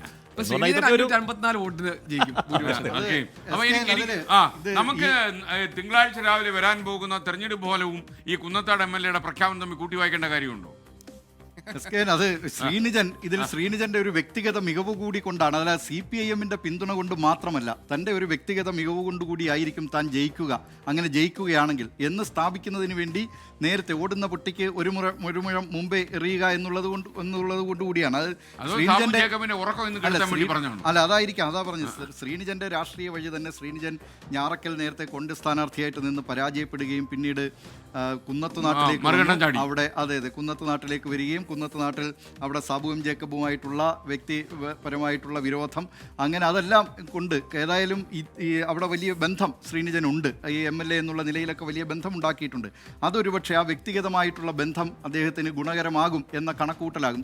ഞാൻ നേരത്തെ പറയാൻ വന്നത്, ഈ CPM-നെ സംബന്ധിച്ച് ഈ ഒരു കണക്കെടുപ്പുണ്ട് ഓരോ തെരഞ്ഞെടുപ്പ് കഴിയുമ്പോഴും. അപ്പോൾ തെരഞ്ഞെടുപ്പ് കഴിയുന്നതിന് മുമ്പ് തന്നെ നേരത്തെ തന്നെ നേതാക്കൾ നിർദ്ദേശം നൽകിയിരിക്കും അവിടെ ബ്രാഞ്ച് തലത്തിലുള്ള നേതാക്കളോടൊക്കെ പ്രവർത്തകരോടൊക്കെ. അതായത് CPM-ന് അല്ലെങ്കിൽ LDF-ന് ഉറപ്പായും കിട്ടുന്ന വോട്ടുകൾ മാത്രമേ നിങ്ങൾ അതിൽ രേഖപ്പെടുത്താവൂ. അതായത് ഇന്ന ആള് അത് LDF-നാണ് വോട്ട്, അത് എന്തെങ്കിലും ഒരു സംശയമുണ്ടെങ്കിൽ അതുപോലും രേഖപ്പെടുത്തേണ്ടതില്ല എന്നാണ്. അത് UDF-ന്റെ പക്ഷത്തേക്കോ അല്ലെങ്കിൽ മറുവശത്തെ സ്ഥാനാർത്ഥി ഏത് പാർട്ടിയാണോ 2ാം സ്ഥാനത്ത് ഉള്ളത് ആ നിലയിലേക്ക് നിങ്ങൾ കൂട്ടിയാൽ മതി എന്ന് പറയും. പക്ഷേ അവസാനം അങ്ങനെ ആ നിലയിൽ വലിയ കണക്കെടുപ്പൊക്കെ നടത്തും. ഈ കണക്കെടുപ്പൊക്കെ നടത്തിയിട്ട് അവസാനം വരുമ്പോൾ എന്താണെന്ന് വെച്ചാൽ ഓരോ ബ്രാഞ്ചും അവരവരുടെ വാർഡിൽ പിന്നിൽ പോവില്ല എന്ന് പറഞ്ഞ് കൊടുക്കില്ല. സാധാരണഗതിയിൽ അവരെല്ലാം കണക്ക് കൊടുക്കും. കണക്ക് കൊടുത്തിട്ട് അവസാനം വരുമ്പോൾ എതിർപക്ഷത്തുള്ള സ്ഥാനാർത്ഥിയായിരിക്കും വലിയ ഭൂരിപക്ഷത്തിൽ. നേരത്തെ ഹാഷ്മി പറഞ്ഞ പോലെ ഷാഫി പറമ്പിലിനെ പോലെയുള്ളവർ വലിയ ഭൂരിപക്ഷത്തിൽ ജയിക്കും. മറുവശത്താണെങ്കിൽ കോൺഗ്രസ് ആണെങ്കിൽ ഈ കണക്കുകൂട്ടലും ഇല്ല, ഒരു കാര്യവുമില്ല. തെരഞ്ഞെടുപ്പ് ഫലം വരുമ്പോൾ പക്ഷേ അവർ വിജയിക്കുന്ന അവസ്ഥയാണ്. അങ്ങനെയാണ്. അതിനിടയിൽ ഹാഷ്മി, ഒരു പ്രേക്ഷകൻ പറയുന്നു, നിങ്ങൾ മാപ്രകൾ എന്ന് ഞാൻ പറയുന്നില്ല, പക്ഷേ നിങ്ങൾ മാധ്യമപ്രവർത്തകർ എന്തിനാണ് TP വധം നടന്ന ദിവസമാണ് റിസൾട്ട് വരുന്നത് പോലും പറയാൻ പേടിക്കുന്നത്? നിങ്ങളുടെ ചാനൽ മാത്രമല്ല ഒരു ചാനലും അത് പറയുന്നില്ല എന്ന് ഈ പ്രേക്ഷകന് പരാതിയുണ്ട്. തിങ്കളാഴ്ചയാണോ TP വധം നടന്ന ദിവസം? ഓക്കെ, നമ്മൾ പറഞ്ഞിരിക്കുന്നു. എൻ്റെ സുഹൃത്തെ, ഇനി അതിലൊരു ടെൻഷൻ വേണ്ട, താങ്കൾ ഇന്ന് രാത്രി സുഖമായിട്ട് ഉറങ്ങണം, അല്ലേ? ഇന്നേ നമുക്ക് പറയാനുള്ളൂ. അസിത, അപ്പോൾ നമ്മൾ ശ്രീനിജന്റെ പ്രസ്താവന, അതിന്റെ പ്രസക്തി ഇതൊരു അപക്വമായ പ്രതികരണം എന്നത് മാത്രം കണ്ടാൽ മതി. അത് ശ്രീനിജൻ മാത്രമല്ല, ഈ തെരഞ്ഞെടുപ്പുമായി ബന്ധപ്പെട്ട ഒരുപാട് പേരുടെ ഇപ്പോൾ കേരളത്തിൽ അടുത്ത മുഖ്യമന്ത്രിയാകാൻ പോകുന്നുവെന്ന് UDF ക്യാമ്പുകൾ വ്യാപകമായി പ്രചരിപ്പിക്കുന്ന VD സതീശനിൽ നിന്നാണ് ആദ്യം ആ നിലയിൽ വനവാസത്തിന് പോകുന്നു എന്ന നിലയിലുള്ള ഒരു അപക്വമായ പ്രതികരണം ഉണ്ടാകുന്നത്. അവിടെ മുതൽ PV അൻവറിലൂടെ അത് തുടരുന്നുണ്ട്. അതിപ്പോൾ ഏറ്റവും ഒടുവിൽ ശ്രീനിജനിലേക്ക് എത്തി എന്നുള്ളത്. അവരെല്ലാം വനവാസമാണ്. ഇതങ്ങനല്ല, ഞാൻ തോൽക്കാതെ ഞാൻ അതിപ്പോൾ അദ്ദേഹം ഈ സാഹചര്യത്തിൽ പറയേണ്ടതാണോ ഇല്ലയോ എന്നുള്ളതൊക്കെ അദ്ദേഹത്തിന്റെ വ്യക്തിപരമായ തീരുമാനമാണ്. എന്റെ ഓർമ്മയിൽ ഞാൻ കുറെ തെരഞ്ഞെടുപ്പ് കാലം ജീവിച്ചിരുന്ന ആളാണ്. ഒരു സിറ്റിംഗ് MLA-യും ഞാൻ അറിഞ്ഞുകൊണ്ട് തോറ്റുപോകാനുള്ള സൂചന നൽകിക്കൊണ്ട് ഇങ്ങനെ എനിക്കറിയില്ല ശ്രീനിജൻ്റെ മനസ്സിലെന്താണ്. എന്തായാലും കുന്നത്ത് നാട്ടിൽ 554 വോട്ടിന് മുകളിൽ വാങ്ങി താൻ ജയിക്കുമെന്നാണ് LDF സ്ഥാനാർത്ഥി PV ശ്രീനിജൻ പറഞ്ഞത്. ഫേസ്ബുക്ക് കുറിപ്പിലാണ് ശ്രീനിജൻ്റെ പ്രതികരണം. തൻ്റെ ആത്മവിശ്വാസമാണ് താൻ രേഖപ്പെടുത്തിയെന്നാണ് ശ്രീനിജൻ 24-നോട് പറഞ്ഞത്. നമുക്കതൊന്ന് കേൾക്കാം അദ്ദേഹത്തിൻ്റെ അഭിപ്രായം.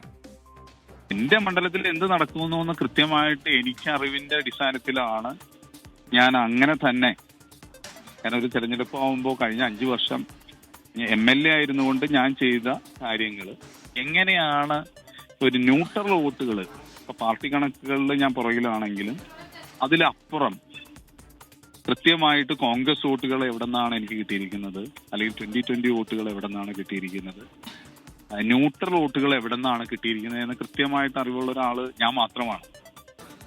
അപ്പൊ അതിന്റെ അടിസ്ഥാനത്തിലാണ് 554 വോട്ടിന്റെ മുകളിൽ, അതൊരു ചിലപ്പോ അതിന്റെ അവസാനം ഒരു 0 കൂടി ചേരാം. അതായത് ഇപ്പൊ നമ്മുടെ സൗഹൃദത്തിലുള്ളതും ചർച്ചയ്ക്ക് വരുന്ന 10-30 സ്ഥാനാർത്ഥികളും കൂടി ഞാൻ എല്ലാവരും വിളിച്ചിട്ടുണ്ട്. പാർട്ടി ഭേദവനെ എല്ലാവരും പറഞ്ഞു ഞാൻ ജയിക്കുന്ന പറഞ്ഞത്. എന്താ അതിന് അവരുടെ കൃത്യമായ കാരണമുണ്ട്. എന്താ പ്രശ്നം എന്താ അറിയോ, ഇപ്പൊ കാൻഡിഡേറ്റ് എന്നുള്ളതെങ്കിൽ നമ്മൾ പോകുന്നു, നമ്മൾ കാണുന്നൊക്കെ നമ്മുടെ സ്വീകാര്യത മാത്രമാണ്. അപ്പോൾ അവർ ആ അർത്ഥത്തില്ല. ഇപ്പൊ കഴിഞ്ഞ പാലക്കാട് തെരഞ്ഞെടുപ്പിൽ സരിൻ ഏറ്റവും അധികം പരിഹസിക്കപ്പെട്ടത് പിരായിരി വോട്ടാണ് ഞാൻ ജയിക്കുമെന്ന് പറഞ്ഞ ഒരു പേരിലാണ്. അത് സരിൻ വെറുതെ പറയുന്നതല്ല, അത് സരിൻ വോട്ട് കിട്ടുമെന്ന് ഉറച്ച കോൺഫിഡൻസ്, ആത്മവിശ്വാസത്തിൽ തന്നെയാണ് പറയുന്നത്. ഇന്ന ബൂത്താകുമ്പോൾ ഞാൻ ജയിക്കുമെന്ന് പറയുന്നത് അത് സരിന്റെ ഉറച്ച വിശ്വാസമാണ്.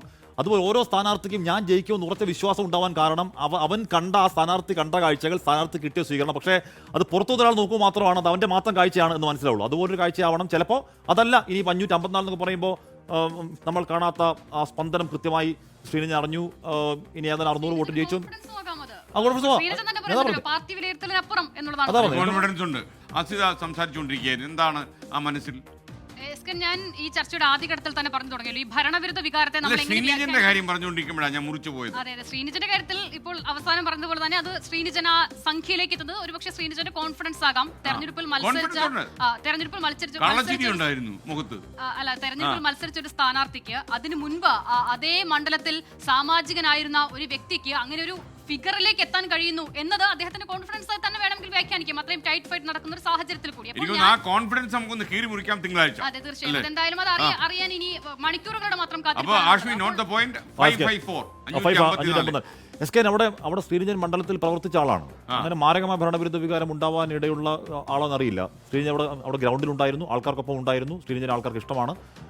അപ്പോൾ അവിടെ സൈന്യം ജയിക്കുന്നത് ഈ പറയുന്ന രീതിയിൽ ഒരു വേവിന്റെ ഭാഗമായി ജയിക്കുകയാണെങ്കിൽ ജയിക്കുകയാണ്. അതല്ലാതെ ശ്രീനിജനോട് ആൾക്കാർക്ക് അത്രയും വെറുപ്പുണ്ട് എന്ന് ഞാൻ കരുതുന്നില്ല. അപ്പോൾ ഞാൻ പറഞ്ഞു വന്നത്, ഇപ്പോൾ ആ ദിവസമായാലും ഈ തിങ്കളാഴ്ചയായാലും നമ്മൾ ഈ അന്ന് വിലയിരുത്താൻ പോകുന്നത് ഈ മുൻപ് ഹാഷ്മി പറഞ്ഞതുപോലെ ഭരണവിരുദ്ധ വികാരം എന്നുള്ള ആ സംഗതിയിൽ നിന്നുകൊണ്ടാണല്ലോ. അപ്പോൾ ഞാൻ അതാണ് വളരെ ക്ലിയർ ആയിട്ട് പറഞ്ഞു തുടങ്ങിയത്. ലോകത്ത് എവിടെ തെരഞ്ഞെടുപ്പ് നടന്നാലും ഒരു ഭരണവിരുദ്ധ വികാരം അവിടെ ഉണ്ട്. 99 പേർ അനുകൂലിക്കുകയും ഒരാൾ മാത്രം എതിർക്കുകയും ചെയ്താലും അത് സർക്കാർ വരിക. ഞാൻ പറഞ്ഞ ഹാഷ്മി വിരുദ്ധ വികാരത്തെ കുറിച്ചാണ്. ശരിയാവില്ല. 100 സീറ്റ് വെച്ചൊരു സർക്കാർ വരുന്ന കണക്കിൽ നമുക്ക് പറയാൻ കഴിയില്ലല്ലോ. അല്ലെങ്കിൽ 100 ആളുകളെ വെച്ചൊരു സർക്കാർ, ഭൂരിപക്ഷം ആൾക്കാർ വേണ്ടെന്ന് പറയുന്ന സർക്കാർ പോകുന്നത്. ഹാഷ്മി, ഞാൻ 100 പേരുടെ എണ്ണത്തെ വെച്ച് നമുക്കൊരു സർക്കാരിനെ കൊണ്ടുവരുന്നതിനെ കുറിച്ചല്ലോ പറയുന്നത്. ഞാൻ മറ്റൊരു ഉദാഹരണം പറഞ്ഞുതരാം. SK നമ്മുടെ സ്ഥാപനത്തിന്റെ MD കൂടിയാണ്. ഇപ്പോൾ അദ്ദേഹത്തെ കുറിച്ചുള്ള അഭിപ്രായം നമ്മളോട് 4 പേരോടും ചോദിക്കുന്നു. അപ്പോൾ നമ്മൾ 3 പേർ അതിൽ അദ്ദേഹത്തിന് 100 മാർക്ക് കൊടുക്കുന്നു. ഒരാൾക്ക് മാത്രം ഒരു വിയോജിപ്പ് എന്ന് പറയുമ്പോഴും അതിൽ പൊതുവികാരം എന്താണ്? SK വളരെ നല്ല രീതിയിൽ സ്ഥാപനത്തെ മുന്നോട്ട് കൊണ്ടുപോകുന്നു. പക്ഷേ ആ എതിർവികാരം എന്താണ്? ഉണ്ട് എന്നുള്ളതാണ്. ഞാൻ പറഞ്ഞു തന്നെ എല്ലാ തെരഞ്ഞെടുപ്പിലും അത് ഉണ്ടാകുമെന്നുള്ളതാണ് ഞാൻ പറഞ്ഞു വന്നത്. എല്ലാ തെരഞ്ഞെടുപ്പിലും അത് ഉണ്ടാകുമെന്നുള്ളതാണ്. ഇനി അങ്ങനെ ഒരു വിരുദ്ധ വികാരം ഉണ്ടാകുമ്പോൾ അതിനെ അനുകൂലമാക്കി മാറ്റാനുള്ള മിടുക്ക് ആർക്കാണ് ഉണ്ടാകുന്നത് എന്നിടത്താണ് ഏറ്റവും പ്രധാനപ്പെട്ട കാര്യം. അതുകൊണ്ടാണ് കഴിഞ്ഞ കാലങ്ങളിൽ നടന്ന തെരഞ്ഞെടുപ്പിൽ പ്രതിപക്ഷത്തിരിക്കുന്ന സമയത്ത് പിന്നീട് അധികാരത്തിലേക്ക് വരുമ്പോൾ ആ സർക്കാരിനെതിരെയുള്ള വിരുദ്ധ വികാരത്തെ എത്ര സീറ്റായി കൺവേർട്ട് ചെയ്യാൻ ഇവർക്ക് സാധിച്ചിട്ടുണ്ട് എന്നുള്ള നമ്പർ ഞാൻ പറയുന്നത്. 98 സീറ്റിൽ നിന്നും LDF-നെ മാറ്റി പിന്നീട് UDF സർക്കാർ വരുമ്പോൾ 72ലേക്ക് എത്താനാണ് അവർക്ക് സാധിക്കുന്നത് എന്നുള്ളതാണ്. അപ്പോൾ ഈ പറയുന്ന വികാരത്തെ എത്രമാത്രം അവർക്ക് കൺവേർട്ട് ചെയ്യാൻ സാധിച്ചിട്ടുണ്ട് എന്നുള്ളത് ഏറ്റവും പ്രധാനമല്ലേ. ഒരു സർക്കാരിനെ മാറ്റാൻ ജനം എന്തുകൊണ്ടാണ്? ആ സർക്കാർ ഇഷ്ടമില്ലാത്തതുകൊണ്ടാണ്. ഞാൻ ഭരണവിരുദ്ധ വികാരം ഉണ്ട് എന്ന് അടിവരിട്ട് തുടങ്ങിയ ആളാണ്. ഞാൻ ആദ്യത്തെ വാചകം ഞാൻ പറഞ്ഞു ഏത് കോലുകൊണ്ട് അളക്കുന്നു എന്നുള്ളതാണ് പ്രശ്നം. ദാ ഈ തെരഞ്ഞെടുപ്പുമായി ബന്ധപ്പെട്ട് ഇപ്പോൾ ജെൻസി കഴിഞ്ഞ ദിവസം വന്ന സർവേയിൽ ഒരു കാറ്റഗറിയെ തന്നെ വന്നത് ജെൻസിയാണ്. ഇപ്പോൾ ജെൻസി വിഭാഗം, ജെൻസി എന്ന് പറയുന്ന വോട്ടേഴ്സ് UDF-ന് അനുകൂലമായാണ് വിധി എഴുതിയതെന്ന് പറയുന്നുണ്ട്. അപ്പോൾ എന്താണ് ജെൻസി എന്ന് പറയുന്ന ആ വിഭാഗത്തിന് ഇതിനു മുൻപുള്ള ഒരു സർക്കാരിനെ വിലയിരുത്താൻ ഉള്ള അവർക്ക് ആ നിലയിൽ പ്രായോഗികമായ പരിജ്ഞാനം അവർക്കുണ്ടോ? ഇല്ല. അപ്പോൾ സ്വാഭാവികമായി ഇത്തരത്തിലുള്ള ഇഗ്നോറൻസ് ഒക്കെ ഗുണമായി വരിക ആർക്കാണ്? അത് സ്വാഭാവികമായും UDF-ന് ഗുണമായി വരും. അത് ഞാൻ പറയുമ്പോൾ ഞാൻ ഒരു കാര്യം കൂടി കൂട്ടിച്ചേർക്കാം SKN. ഇപ്പോൾ കഴിഞ്ഞ UDF സർക്കാരിന്റെ കാലത്തെക്കുറിച്ച് ഏറ്റവും വലിയ വിമർശനമായി പറയുന്നത് എന്താണ്? ഈ വിദ്യാഭ്യാസ മേഖലയുമായി ബന്ധപ്പെട്ടാണല്ലോ. പ്രത്യേകിച്ചും പാഠപുസ്തകങ്ങൾ പോലും ഓണപരീക്ഷയായിട്ടും സ്കൂളിലേക്ക് എത്താതിരുന്ന കാലത്തെക്കുറിച്ച് പറയുന്നുണ്ടല്ലോ. ഇപ്പോൾ എന്റെ ഒപ്പം ഇവിടെ നിൽക്കുന്ന എല്ലാ ആളുകളും നിങ്ങൾക്കൊക്കെ അത് റിപ്പോർട്ട് ചെയ്ത് മാത്രം പരിചയമുള്ളതാണ്. പക്ഷെ ആ കാലയളവിൽ സ്കൂളിൽ പഠിച്ച ആളാണ് ഞാൻ. ഓണപരീക്ഷയായി സ്കൂളിൽ പഠിച്ച ആളാണ് ഞാൻ. ആ കാലയളവിൽ സ്കൂളിൽ പഠിച്ച ആളെയാണ് ഞാൻ. അപ്പോൾ ഓണപരീക്ഷയായിട്ടും പുസ്തകം സ്കൂളിൽ എത്താതിരുന്ന കാലത്തെ അഭിമുഖീകരിച്ച് വന്ന തലമുറയെ കുറിച്ച് കൂടിയാണ് നമ്മൾ അഡ്രസ് ചെയ്യേണ്ടത്. അത് അറിയാത്ത ആളുകൾക്ക് സ്വാഭാവികമായും അങ്ങനെ ഒരു കമ്പാരിസണ് ഇടം അവിടെ ഇല്ല എന്നുള്ളത് ഏറ്റവും പ്രധാനമാണ്. ഒരു കാര്യം കൂടിയുണ്ട്. ഇവിടെ ഏറ്റവും വലിയ വിലാപമായി ഉയരുന്നത് ഈ തെരഞ്ഞെടുപ്പിൽ LDF അധികാരത്തിൽ നിന്ന് മാറി നിന്നാൽ ഇന്ത്യയിൽ എവിടെയും ഭരണമില്ലാത്ത രാഷ്ട്രീയ പാർട്ടിയായി മാറും എന്നുള്ളതാണല്ലോ. CPIM എന്ന് പറയുന്ന രാഷ്ട്രീയ പ്രസ്ഥാനം, ഇടതുപക്ഷം എന്ന് പറയുന്ന രാഷ്ട്രീയ പ്രസ്ഥാനം, അവരുടെ അസ്തിത്വം എന്ന് പറയുന്നത് എവിടെയെങ്കിലും അധികാരത്തിലുണ്ടോ, ഭരണം നിർവഹിക്കുന്നുണ്ടോ എന്നതൊന്നും നോക്കി അടിസ്ഥാനപ്പെടുത്തിയല്ല. ആ പ്രസ്ഥാനം രൂപപ്പെടാൻ, അത് ഈ നിലയിൽ കാണുന്ന രാഷ്ട്രീയ സംഹിതയിലേക്ക് പരുവപ്പെടാൻ പോലും കാരണം എന്താണെന്നുള്ളത് നമുക്കറിയാം. ചരിത്രാതീത കാലം മുതൽ അത് തന്നെയാണ്. ഒരു കാര്യം കൂടി SKN, ഇപ്പോൾ ഈ വർത്തമാനകാല ഇന്ത്യയുടെ ഒരു സാഹചര്യം കൂടി ചേർത്ത് ഞാൻ അതിനെ വിശദീകരിക്കാം. ഇപ്പോൾ ഇന്നലെ മെയ് ദിനമായിരുന്നു, തൊഴിലാളി ദിനമായിരുന്നു. തൊഴിലാളി ദിനവുമായി ബന്ധപ്പെട്ട് ഇന്നലെ മെയ് ദിനം തൊഴിലാളി ദിനമാണ്. ഈ തൊഴിലാളി ദിനവുമായി ബന്ധപ്പെട്ട് ഇന്ന് രാജ്യത്തെ ഏറ്റവും വലിയ തൊഴിലാളി വിരുദ്ധ നയങ്ങൾ നടക്കുന്ന ഒരു ഇടത്ത് വലിയ സമരം തൊഴിലാളികൾ നടത്തുന്നുണ്ട്. അത് നോയിഡയിലാണ്. ഈ പറയുന്ന നോയിഡയിൽ, ഉത്തർപ്രദേശിൽ, നോയിഡ അടങ്ങുന്ന ഉത്തർപ്രദേശ് എന്ന് പറഞ്ഞ സംസ്ഥാനത്ത് കഴിഞ്ഞ നിയമസഭാ തെരഞ്ഞെടുപ്പിൽ ഇടതുമുന്നണി ആകെ മത്സരിച്ചത് 61 സീറ്റുകളിലാണ്. ലഭിച്ച വോട്ട് എത്രയാണെന്നറിയാമോ? 0.01%. കർഷക സമരം നടന്നു ഈ രാജ്യത്ത്. കേന്ദ്ര സർക്കാരിന് എല്ലാ നിലയിലും അവർ തീരുമാനിച്ചുറപ്പിച്ച കാര്യങ്ങളിൽ മുന്നോട്ട് പോകുന്ന ഒരു സർക്കാരിന് തീരുമാനത്തിൽ നിന്നും പിന്മാറേണ്ടി വന്നു. ആ കർഷക സമരത്തിന് നേതൃത്വം കൊടുത്തത് ആരാണ്? ഇടത് പ്രസ്ഥാനങ്ങളാണ്. കർഷക സമരം കൊടുമ്പിരി കൊണ്ട ഡൽഹിയിൽ എത്രയാണ് CPM-ന്റെ വോട്ടിംഗ് പെർസെന്റേജ് എന്നറിയാമോ? 0.01%. പഞ്ചാബിൽ ആകെ കിട്ടിയത് 0.1%. അപ്പോൾ ഈ പറയുന്ന ഇത്ര വലിയ സമരങ്ങൾക്ക് നേതൃത്വം കൊടുത്ത സംസ്ഥാനങ്ങളിൽ ഒന്നും ഈ വോട്ടിംഗ് പെർസെന്റേജ് ആണ് ഇടതുപക്ഷം എന്ന് പറയുന്ന രാഷ്ട്രീയ പ്രസ്ഥാനത്തിലുള്ളത്. അപ്പോൾ അതുകൊണ്ട് ഭരണം എവിടെയും ഇല്ല എന്നത് ഇടതുപക്ഷ പ്രസ്ഥാനത്തിന്റെ അവരെ വിലയിരുത്താനോ ഇനി എന്താകും അവർ എന്ന് വ്യാഖ്യാനിക്കാനുള്ള ഒരു സൂചികയെ അല്ല. ചരിത്രപരമായ മണ്ടത്തരം, ഒറ്റ മിനിറ്റ്, ചരിത്രപരമായ മണ്ടത്തരം എന്ന് വിലയിരുത്തപ്പെട്ടത് ഏത് സാഹചര്യത്തെയാണ്? ഗോപി, ഞാൻ പറഞ്ഞത് അല്ല CPM-ന്റെ നിലപാടുകളെ കുറിച്ച് പറഞ്ഞു. ചരിത്രപരമായ മണ്ടത്തരം എന്ന് ജ്യോതി ബസുവിന്റെ തീരുമാനത്തെ വിലയിരുത്തിയത് ആരാണ്? ഇനി SKN, ഞാൻ ഈ പറഞ്ഞ കാര്യം, ഈ അസിത പറഞ്ഞ ചില കാര്യങ്ങൾ, അതായത് നമ്മുടേത് ഒരു ജനാധിപത്യ സംവിധാനമാണ്. ഈ സംവിധാനത്തിൽ നമ്മളെ ആര് ഭരിക്കണം എന്ന് തീരുമാനിക്കാനുള്ള അധികാരം ജനങ്ങൾക്കാണ്. അതാണല്ലോ ഇതിന്റെ അടിസ്ഥാന ആശയം. അതനുസരിച്ച് ഏറ്റവും കൂടുതൽ ഇപ്പൊ നമ്മുടെ ഈ സംവിധാനത്തിനകത്ത് ഏറ്റവും കൂടുതൽ ജനങ്ങൾ തിരഞ്ഞെടുക്കുന്ന ഏത് പാർട്ടിയാണോ, ഏത് മുന്നണിയാണോ അവർ നമ്മളെ ഭരിക്കാൻ യോഗ്യരാണ്, അവരെ നമ്മൾ കൊടുക്കും. ഇനി ഒരു ഭരണവിരുദ്ധ വികാരത്തെ എങ്ങനെയാണ് നമ്മൾ ഈ ജനാധിപത്യ സംവിധാനത്തിൽ അടയാളപ്പെടുത്തുന്നത്? നമ്മുടെ ദൈനംദിന ജീവിതത്തെ, അതായത് നമ്മളെ അടങ്ങുന്ന എല്ലാ വിഭാഗം ജനങ്ങളുടെയും ദൈനംദിന ജീവിതത്തെ ബാധിക്കുന്ന വിഷയങ്ങളിൽ ഒരു സർക്കാരിന്റെ പ്രവർത്തനങ്ങൾ വേണ്ട രീതിയിൽ ഉണ്ടാകുന്നില്ല, അല്ലെങ്കിൽ അത് നമുക്ക് തിരിച്ചടി ഉണ്ടാക്കുന്നു എന്ന് കണ്ടാൽ ജനം അതിനെതിരെ വോട്ട് ചെയ്യുന്നതിനാണ് നമ്മൾ വിരുദ്ധ വികാരം എന്ന് രേഖപ്പെടുത്തുന്നത്. ഈ തദ്ദേശ സ്വയംഭരണ സ്ഥാപനങ്ങളിലേക്ക് നടന്ന തെരഞ്ഞെടുപ്പിന് തൊട്ട് മുൻപ് ഒക്ടോബർ 29-ാം തീയതി പിണറായി വിജയൻ മുഖ്യമന്ത്രി ചില പ്രഖ്യാപനങ്ങൾ നടത്തി. ആ പ്രഖ്യാപനങ്ങൾ ഒന്ന്, ക്ഷേമ പെൻഷൻ 1600 നിന്ന് 2000 രൂപയാക്കുമെന്നതായിരുന്നു. മറ്റൊന്ന് 25 വയസ്സിനും 60 വയസ്സിനും പ്രായത്തിനും ഇടയിലുള്ള സ്വന്തമായി വരുമാനമില്ലാത്ത വീട്ടമ്മമാർക്ക് പ്രതിമാസം 1000 രൂപ നൽകുമെന്നതായിരുന്നു. 35 വയസ്സിൽ താഴെയുള്ള നിർധനരായ സ്ത്രീകൾക്ക് 1000 രൂപ വീതം നൽകും. ആശാ വർക്കർമാർ മുതൽ അംഗനവാടി ഹെൽപ്പേഴ്സിന് വരെ വേതന വർധനവ്, തദ്ദേശ സ്ഥാപനങ്ങളിൽ അംഗങ്ങൾക്ക് ഓണറേറിയം, ഇങ്ങനെ തുടങ്ങി വമ്പൻ പ്രഖ്യാപനങ്ങൾ തദ്ദേശ സ്വയംഭരണ സ്ഥാപനങ്ങളിലേക്ക് നടന്ന തെരഞ്ഞെടുപ്പിന് മുൻപ് മുഖ്യമന്ത്രി നടത്തുകയുണ്ടായി. ആ പ്രഖ്യാപനങ്ങൾ വന്നപ്പോൾ പൊതുവിലുണ്ടായ വിലയിരുത്തൽ വീണ്ടും വലിയ പ്രഖ്യാപനങ്ങൾ നടത്തിക്കൊണ്ട് വരുന്ന നിയമസഭാ തെരഞ്ഞെടുപ്പിൽ ഒരു പടി മുന്നിലേക്ക് കടക്കാൻ CPM അല്ലെങ്കിൽ ഇടതു മുന്നണി നീക്കം തുടങ്ങിയിരിക്കുന്നു എന്നതാണ്. തദ്ദേശ സ്ഥാപനങ്ങളിൽ എന്തുണ്ടായി? ആ തെരഞ്ഞെടുപ്പിൽ എന്തുണ്ടായി? വലിയ തിരിച്ചടി നേരിട്ടു ഇടതു മുന്നണിക്ക്. അപ്പോൾ പാർട്ടി വിലയിരുത്തിയത് എന്താണെന്ന് അറിയാം, നമ്മളുടെ നേട്ടങ്ങൾ, അതായത് ഈ സർക്കാർ നടത്തിയിട്ടുള്ള വികസന ക്ഷേമ പ്രവർത്തനങ്ങൾ സാധാരണക്കാരായ ജനങ്ങളുടെ അടുത്തെത്തിയിട്ടില്ല, അതുകൊണ്ടാണ് നമുക്ക് ഈ പരാജയം ഉണ്ടായതെന്നാണ്. ഇനി ഭരണ തുടർച്ച ആഗ്രഹിച്ച് അവർ നടത്തിയത് നവകേരള സർവേ എന്ന് പറഞ്ഞ് വീടുകളിൽ കയറി ലഘുലേഖകൾ വിതരണം ചെയ്തു. ഈ സർക്കാർ നടത്തിയിരിക്കുന്ന വികസന ക്ഷേമ പ്രവർത്തനങ്ങൾ ഇതൊക്കെയാണ് എന്ന് ഓരോ വീട്ടിലും കയറി ചെന്ന് പറഞ്ഞു. അതിന് പണം മുടക്കിയിട്ടുണ്ട്, അതിനുമുള്ള പൈസയും ഇവിടെ നിന്ന് പോയിട്ടുണ്ട്. ഇതെല്ലാം നടത്തിയിരിക്കുന്നത് ഇതുവരെ കാണാത്ത രീതിയിൽ വലിയ രീതിയിലുള്ള പ്രചാരണങ്ങൾ നടത്തിയിട്ടുള്ളത്, വലിയ പരസ്യ ബോർഡുകൾ വെച്ചിരിക്കുന്നത്, വലിയ രീതിയിൽ എല്ലാ തരത്തിലുള്ള പ്രചാരണ പരിപാടികൾക്കും പണം ചെലവഴിച്ചിട്ടുള്ളത് ഈ സർക്കാരിന്റെ നേട്ടങ്ങൾ ജനങ്ങളിൽ എത്തിക്കാനാണ്. സർക്കാരിന്റെ നേട്ടം ജനങ്ങളിലേക്ക് എത്തേണ്ടത് ഇങ്ങനെ പണം ചെലവാക്കി പരസ്യ ബോർഡുകളിലൂടെയല്ല, പ്രചാരണ പരിപാടികളിലൂടെയല്ല, നമ്മുടെ അനുഭവങ്ങളിലൂടെയാണ്. അങ്ങനെ ഉണ്ടാകാതെ ഇരുന്നിട്ടുണ്ടെങ്കിൽ, അതിനെതിരായിട്ടൊരു വികാരം ഉണ്ടാകുന്നുണ്ടെങ്കിൽ, മറ്റന്നാൾ വരുന്ന ജനവിധിയിൽ ഈ സർക്കാരിനെതിരെ വിധി എഴുത്തുണ്ടെങ്കിൽ അതിന് പറയുന്ന പേര് ആന്റി ഇൻകംബൻസി എന്നാണ്. അതിന് പറയുന്ന പേര് ഭരണവിരുദ്ധ വികാരം എന്നാണ്. അതിന് പറയുന്ന പേര് ഈ ഭരണവിരുദ്ധ വികാരം, ഭരണവിരുദ്ധ വികാരം എന്ന് പറഞ്ഞാൽ ഭരണവിരുദ്ധ വികാരം അലയടിക്കണമെങ്കിൽ കേരളത്തിലെ ഒരു കണക്ക് വെച്ച് ശരാശരി ഒരു 100 സീറ്റിന് അധികമെങ്കിലും ഒരു മുന്നണിക്ക് പറയട്ടെ. അല്ലല്ല, ഗോപിയുടെ കാര്യമില്ല, ഞാനൊന്ന് പറയട്ടെ. ഈ ഭൂരിപക്ഷം മണ്ഡലങ്ങളിലെയും ഭൂരിപക്ഷം എന്ന് പറയുന്നത് 500 vote, 600 vote, 1000 vote, 3000 vote, 5000 vote വരെയൊക്കെയാണ് പരമാവധി. അതായത് പാർട്ടി കോട്ടകൾ എന്ന് പറയാവുന്ന മുസ്ലിം ലീഗിന്റെയും CPIM-ന്റെയും ചില സീറ്റുകളിൽ ഒഴിച്ച് ബാക്കി സീറ്റുകളിലെല്ലാം ഈ പറയുന്നതാണ്. നേരത്തെ ഈ ഹാഷ്മി പറഞ്ഞ മണ്ഡലം പുനർനിർണ്ണയം ഉണ്ടല്ലോ, ഞാനിപ്പോൾ നോക്കിയായിരുന്നു, 87 മുതലുള്ള കണക്കാണ് ഞാൻ നോക്കിയത്. ഒരിതും ഇല്ലാന്നേ. 87 മുതൽ, അല്ലെങ്കിൽ ആ കാലം മുതലേ തന്നെ 80-കൾക്ക് ശേഷം 5 ആണ്ട് കൂടുമ്പോൾ മാറി മാറി വന്നിരുന്ന ഭരണമാണല്ലോ. ഈ നോക്കൂ, 87-ൽ 78 സീറ്റ് LDF-ന്, 61 UDF-ന്, 91 ആയപ്പോൾ 48, 90, 96-ൽ അത് 80, 59. അങ്ങനെ ഈ നിലയിലാണ്. അതായത് ഈ പറയുന്ന ഭൂരിപക്ഷം ഒരു ബൂത്തിൽ ഒരു 4 or 5 പേര് മാറി വോട്ട് ചെയ്താൽ അത് ഈ തെരഞ്ഞെടുപ്പിൽ പ്രതിഫലിക്കുന്ന വിധമാണ് നമ്മുടെ കേരളത്തിലെ ജനാധിപത്യ വ്യവസ്ഥിതി എന്ന് പറയുന്നത്. അതല്ലെങ്കിൽ അത്ര വലിയ ഭൂരിപക്ഷം വേണം. ഒരു ഭരണവിരുദ്ധ വികാരം എന്ന് നമുക്ക് സ്ഥാപിക്കണമെങ്കിൽ അത് ഒരു മണ്ഡലത്തിൽ ഒരു 10,000 വോട്ടിന് മേളിലെങ്കിലും ഭൂരിപക്ഷം മണ്ഡലം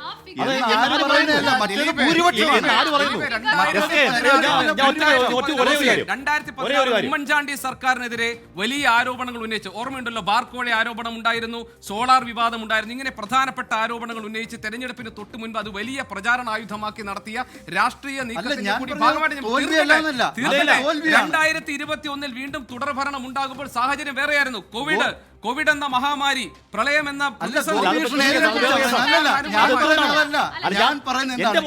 ഭരണവിരുദ്ധ വികാരം എന്ന് പറയണമെങ്കിൽ അത്രത്തോളം വലിയൊരു മെജോറിറ്റി ഉണ്ടാവണം എന്ന നിലപാടിൽ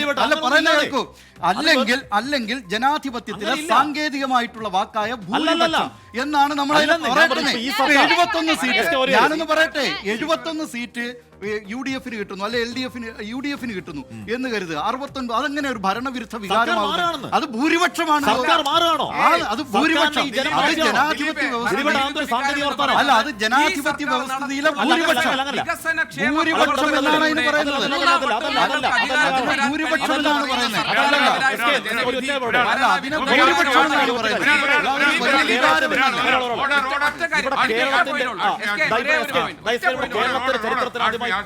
ഇവിടെ കേരളത്തിന്റെ ചരിത്രത്തിൽ ആദ്യമായി ഭരണ തുടർച്ച ഉണ്ടായി. കേരള ചരിത്രത്തിൽ ആദ്യമായി ഭരണ തുടർച്ച. എന്തുകൊണ്ടാണത്? അതായത് ഇൻകുംബന്റ് സർക്കാരിനോട് ജനത്തിന് ഇഷ്ടമായി. എന്തുകൊണ്ടാണ് ഇഷ്ടമുണ്ടായത്? അത് കോവിഡ് കാലത്ത്, ഡിസാസ്റ്റർ കാലത്ത് ജനങ്ങളെ ചേർത്ത് പിടിച്ച സർക്കാർ. ആ ഇഷ്ടം കൊണ്ട് ആ സർക്കാർ തുടരാൻ ജനം തീരുമാനിച്ചു. ആ ഇഷ്ടം നഷ്ടമാകുന്നു. നഷ്ടമായ സർക്കാരിനെ ജനം പുറത്തേക്ക് പോകുന്നതിനെ വിളിക്കുന്നത് ഭരണവിരുദ്ധം. ആ സർക്കാർ ഇഷ്ടമല്ലാത്തതുകൊണ്ട് പുറത്തു പോകുന്നതാണ്. അതിന് സാങ്കേതികമായി ഭൂരിപക്ഷം ആണ് എന്താണെങ്കിലും അത് ഭരണവിരുദ്ധ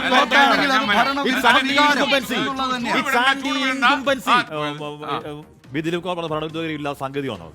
സാങ്കേതികമല്ല, ആന്റി ഇൻകംബൻസി ഉണ്ട്. അതിന് കാരണം എന്താണ്? 99 നിന്നും ഇപ്പോ ദിലീപ് കുമാർ പറയുന്ന 69 സീറ്റിലേക്ക് എത്തിക്കഴിഞ്ഞാൽ അത് പിന്നെ ഭരണവിരുദ്ധ എന്താണ്? ആന്റി ഇൻകംബൻസി ഭരണാനുകൂല വികാരമാണോ? അല്ല. സർക്കാരിനെ ഇപ്പോൾ ഇവിടുത്തെ പ്രധാനപ്പെട്ട LDF-ന്റെ പ്രധാന വിഷയം എന്തായിരുന്നു? അതായത് പൊന്നുകൊണ്ട് പുളിശ്ശേരി ഉണ്ടാക്കിയവരാണ് ഞങ്ങൾ. ഇവിടെ വികസനം മാത്രമേ ഉണ്ടായിട്ടുള്ളൂ, ബാക്കി നേരത്തെ അവസ്ഥ പറഞ്ഞ എല്ലാ കാര്യങ്ങളും ഞങ്ങൾ ചെയ്തവരാണ്. അത് ജനം, അത് മാത്രമല്ല അതിന് മുമ്പുള്ള കാലം ഇരുണ്ട കാലമാണ് എന്ന് പറയുകയാണ്. അപ്പോൾ ജനം അത് മുഖവിലേക്ക് എടുത്തെങ്കിൽ, വിശ്വസിച്ചെങ്കിൽ ഈ പറയുന്ന പൊന്നുകൊണ്ട് പുളിശ്ശേരി ഉണ്ടാക്കിയ സർക്കാർ തുടരട്ടെ എന്ന് ആലോചിക്കല്ലേ ചെയ്യുക. മാത്രമല്ല ഒരു പോസിബിൾ നാശകാലത്തെ കൂടി എന്തിനാണ് ഇലക്ട് ചെയ്യുക? അങ്ങനെയല്ല, ജനം അത് വിശ്വസിച്ചില്ല. എനിക്ക് പറയാനുള്ളത് പല ഘടകങ്ങളുണ്ട്. അല്ല, ജനാധിപത്യത്തിൽ പല കാര്യങ്ങളുണ്ട്. ദിലീപിന്റെ ഒരു നിർവചനത്തിൽ ഈ ഭരണവിരുദ്ധ വികാരം എന്ന് പറയുന്നത് കൂടുതൽ സീറ്റ് കിട്ടിയാലാണ്. അതല്ല, ഭരണവിരുദ്ധ വികാരം എന്ന് പറയുന്നത് വലിയ തോതിലുള്ള സീറ്റ് കിട്ടണം, ഒരു വേലിയേറ്റമായിരിക്കണം വേണം അത് എന്നുള്ള കാര്യത്തിൽ തർക്കമില്ല. അല്ലെങ്കിൽ ജനാധിപത്യത്തിൽ സാങ്കേതികമായി ഇപ്പൊ നമ്മൾ പറയാറുണ്ടല്ലോ, ഇപ്പൊ 71 സീറ്റ് കേവല ഭൂരിപക്ഷത്തിന് വേണ്ടത് കേരളത്തിൽ 71 സീറ്റാണ്. ആ 71 സീറ്റ് കിട്ടുന്നവർ അധികാരത്തിലെത്തും. ഒരുപക്ഷെ വോട്ട് വിഹിതം മറുവശത്തായിരിക്കാം എന്ന് കണക്കാക്കുക. പല മണ്ഡലങ്ങളിലെയും ഇതൊക്കെ വെച്ചിട്ട് ചിലപ്പോൾ LDFന് വോട്ട് വിഹിതം കൂടി, പക്ഷേ ഭരണത്തിലെത്തുന്നത് സാങ്കേതികമായി മണ്ഡലാടിസ്ഥാനത്തിലാണ്. 71 എന്ന മാന്ത്രിക സംഖ്യ മാത്രമാണ്. ചിലപ്പം ഒരു മണ്ഡലത്തിൽ ഒരു CPMന്റെ സ്ഥാനാർത്ഥിക്ക് ചിലപ്പോൾ ഒരുപാട് വോട്ട് കിട്ടിയേക്കാം, മുസ്ലിം ലീഗിന്റെ സ്ഥാനാർത്ഥിക്ക് ഒരുപാട് വോട്ട് കിട്ടിയേക്കാം. അങ്ങനെ അവരുടെ സ്ഥാനാർത്ഥികൾക്ക് കിട്ടുന്നതാണല്ലോ നമ്മൾ ഈ വോട്ട് വിഹിതം എന്ന് പറയുന്നത്. ചിലപ്പോൾ ഒരുപക്ഷെ ഈ നാരോ മാർജിൻ ആവുമ്പോൾ ഒരു ഭൂരിപക്ഷം മാത്രമാകുമ്പോൾ അതങ്ങനെ ആവണമെന്നില്ല. അതുകൊണ്ട് ജനാധിപത്യത്തിൽ എപ്പോഴും സംഖ്യയാണ് ഏറ്റവും പ്രധാനം. അതായത് ഈ പറയുന്ന കേവല ഭൂരിപക്ഷം 71 കടക്കുന്നു എന്നുള്ളതാണ്. അതിലെ ഈ പറയുന്ന വോട്ട് വിഹിതമോ അതൊന്നും ഒരു ഘടകമല്ല. ഞാൻ നേരത്തെ പറഞ്ഞതുപോലെ ഒരു വികാരമുണ്ടെന്നുണ്ടെങ്കിൽ അത് കേരളത്തിൽ അങ്ങോളം ഇങ്ങോളം ആഞ്ഞടിക്കും. അത് ശക്തമായി തന്നെ ആഞ്ഞടിക്കുന്നതാണ് നമ്മൾ കണ്ടിട്ടുള്ളത്. അത് ആ നിലയിലാണ് തെരഞ്ഞെടുപ്പിൽ പ്രതിഫലിക്കുന്നത്. നമ്മൾ അങ്ങനെ പറയേണ്ടത്. മറ്റേത് സാങ്കേതികമായി നമ്മൾ പറയേണ്ടത് ഭൂരിപക്ഷം. ഒരു സർക്കാർ തുടരണമെന്ന് ആഗ്രഹിച്ചാൽ, ഒരു സർക്കാർ തുടരണമെന്ന് ആവശ്യത്തിൽ ആ സർക്കാരിനെ കെട്ടിപ്പിടിക്കാൻ, ചേർത്ത് പിടിക്കാൻ മടിയില്ലാത്തവരാണ് കേരള ജനത എന്നതിന് കഴിഞ്ഞ ഇടത് സർക്കാരിന്റെ തുടർച്ച തന്നെയാണ് സാക്ഷ്യം. അതിന് കാരണം എന്താണ്? അതിന് കാരണം അല്ല, അത് മാത്രമല്ല, ഞാൻ നേരത്തെ പറഞ്ഞത് നിൽക്കുകയാണ് സാർ. ഒരു അസംബ്ലി മണ്ഡലത്തിൽ ഒരു 250-300 ബൂത്തുകൾ ഉണ്ടാവും, പോളിംഗ് ബൂത്ത് ഉണ്ടാവും. ഒന്ന് ആലോചിച്ച് നോക്കുക SK, ഒരു ബൂത്തിൽ 2 പേർ മാറിയാൽ എത്രയായി അവിടുത്തെ ഈ ആ മണ്ഡലത്തിലെ തന്നെ ശരാശരി എന്ന് പറയുന്നത്. അപ്പൊ ആ നിലയിൽ നമ്മൾ നോക്കുകയാണെങ്കിൽ നമ്മൾ അതിൽ നമുക്കിത് കുറച്ചു നേരമായി നമുക്കൊന്ന് അല്ലേ ചളമായെന്നൊക്കെ പ്രേക്ഷകർ പറഞ്ഞു. ചളമായി എന്ന് അവർ പറഞ്ഞ സ്ഥിതിക്ക് ഒരു കാര്യം കൂടെ പറഞ്ഞിട്ടുണ്ട്. അതായത് ദിലീപ് പറഞ്ഞത് ഇൻവെർട്ടർ വേണ്ടി മനസ്സിലാക്കിക്കോളൂ. അളിഞ്ഞ രാഷ്ട്രീയം കേൾക്കാൻ ഞങ്ങൾക്ക് താല്പര്യമില്ല. വിറയ്ക്കുന്നുണ്ട് അവര്. അല്ല, ഞാൻ ദിലീപ് പറഞ്ഞത് നമ്മൾ മുഖവിലേക്ക് എടുക്കാം. അതായത് കേവലമായ ഒരു ഭൂരിപക്ഷമാണ് സംഖ്യ അക്കം എന്ന നിലയിൽ കിട്ടുന്നതെങ്കിൽ അതിനെ ഭരണവിരുദ്ധതയെ കാണാൻ കഴിയില്ല. വാദത്തിന് ഞാനത് സമ്മതിക്കുന്നു. അങ്ങനെയാണെങ്കിൽ ഈ സാഹചര്യം എങ്ങനെ ഉണ്ടായി നോക്കാം. അതായത് രണ്ടാം പിണറായി വിജയൻ സർക്കാർ വന്ന ശേഷം ഇവിടെ ഒരുപാട് ഉപതെരഞ്ഞെടുപ്പുകൾ നടന്നു. ഇപ്പോൾ SK ഓർമ്മയുണ്ടല്ലോ, PT തോമസ് 2021 അദ്ദേഹം ജയിച്ചത് 14,329 വോട്ടിന്റെ ലീഡിനാണ്. അദ്ദേഹം മരിച്ച ശേഷം അദ്ദേഹത്തിന്റെ പത്നി ഉമാ തോമസ് മത്സരിച്ചപ്പോൾ ജയിച്ചത് 25,000 വോട്ടിന്റെ ഭൂരിപക്ഷത്തിനാണ്. അതിനുശേഷം ഉമ്മൻചാണ്ടിയുടെ നിര്യാണം ഉണ്ടാകുന്നു. അദ്ദേഹം ആ തെരഞ്ഞെടുപ്പിൽ ജയിച്ചത് 9,044 വോട്ടിന്റെ ഭൂരിപക്ഷത്തിനാണ്. പിന്നീട് മകൻ ചാണ്ടി ഉമ്മൻ മത്സരിച്ചപ്പോൾ 37,000 വോട്ടിന്റെ ഭൂരിപക്ഷത്തിന് ജയിച്ചു. പിന്നീട് നടന്ന ഉപതെരഞ്ഞെടുപ്പ് പാലക്കാട് അടക്കം എല്ലായിടങ്ങളിലും അന്നൊക്കെ സംസാരിച്ചപ്പോൾ ഈ സർക്കാരിന്റെ പ്രവർത്തനങ്ങൾ വിലയിരുത്തപ്പെടും എന്ന് ഈ CPMന്റെയും മുതിർന്ന ഇടതുമുന്നണിയിലെ നേതാക്കളെന്ന് അവകാശപ്പെട്ടത് നമ്മുടെ ഓർമ്മയിലുണ്ട്. അതിനുശേഷം പിന്നീട് 2024 ഒരു ലോക്സഭാ തെരഞ്ഞെടുപ്പ് നടന്നു. 18 സീറ്റിൽ UDF ജയിച്ചു, ഒരെണ്ണം NDA കൊണ്ടുപോയി, ഒരെണ്ണത്തിലാണ് അന്ന് ഇടതുമുന്നണി ജയിച്ചത്. അപ്പോൾ അതിനുശേഷം പിന്നീട് തദ്ദേശ സ്വയംഭരണ സ്ഥാപനങ്ങളിലേക്ക് നടന്ന തെരഞ്ഞെടുപ്പ് നടന്നു. അവിടെ UDFന് 38.81% വോട്ട് കിട്ടിയപ്പോൾ LDFന് കിട്ടിയത് 33.45%. അവിടെയും UDF ഇതൊക്കെ തന്നെ അന്താത് കാലങ്ങളിൽ സർക്കാരിനെതിരായിട്ടുള്ള വികാരം പല തരങ്ങളിൽ പറഞ്ഞോട്ടെ. നിങ്ങൾ ഇത് പറയുമ്പോൾ മാത്രം പല ഘടകങ്ങൾ, ഉമ്മൻചാണ്ടി സർക്കാരിനെതിരെ പല ഘടകങ്ങളിൽ ഇത് മാത്രം പല ഘടകങ്ങൾ. അപ്പോൾ ഭരണവിരുദ്ധ വികാരം എന്ന് പറയുന്നത് SK, ഞാൻ പറയുന്നത് സാധാരണക്കാരായ ജനങ്ങളുടെ ജീവിതത്തെ നേരിട്ട് ബാധിക്കുന്ന പ്രശ്നങ്ങളിൽ അവർക്ക് ഈ സർക്കാരിനോട് അതൃപ്തി ഉണ്ടെങ്കിൽ അത് രേഖപ്പെടുത്തുന്ന തെരഞ്ഞെടുപ്പായി മാറുകയാണ്. ഒറ്റ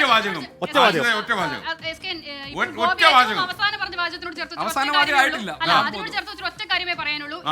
ഇപ്പോൾ സർക്കാരിനോട് വികാരത്തെ കുറിച്ച് പറയുന്ന ഗോപി തന്നെ പറയുന്നുണ്ട് 2021 ഭരണ തുടർച്ച ഉണ്ടായത് പ്രത്യേക സാഹചര്യത്തിലാണ്. അതാണ് ഇതിൽ ഇരട്ടത്താപ്പ് എന്ന് പറയുന്നത്. ഗോപി എങ്ങനെയാണ്?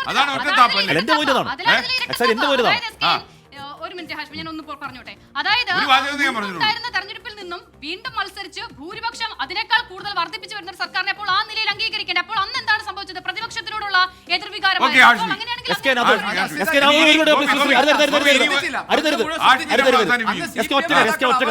അന്ന്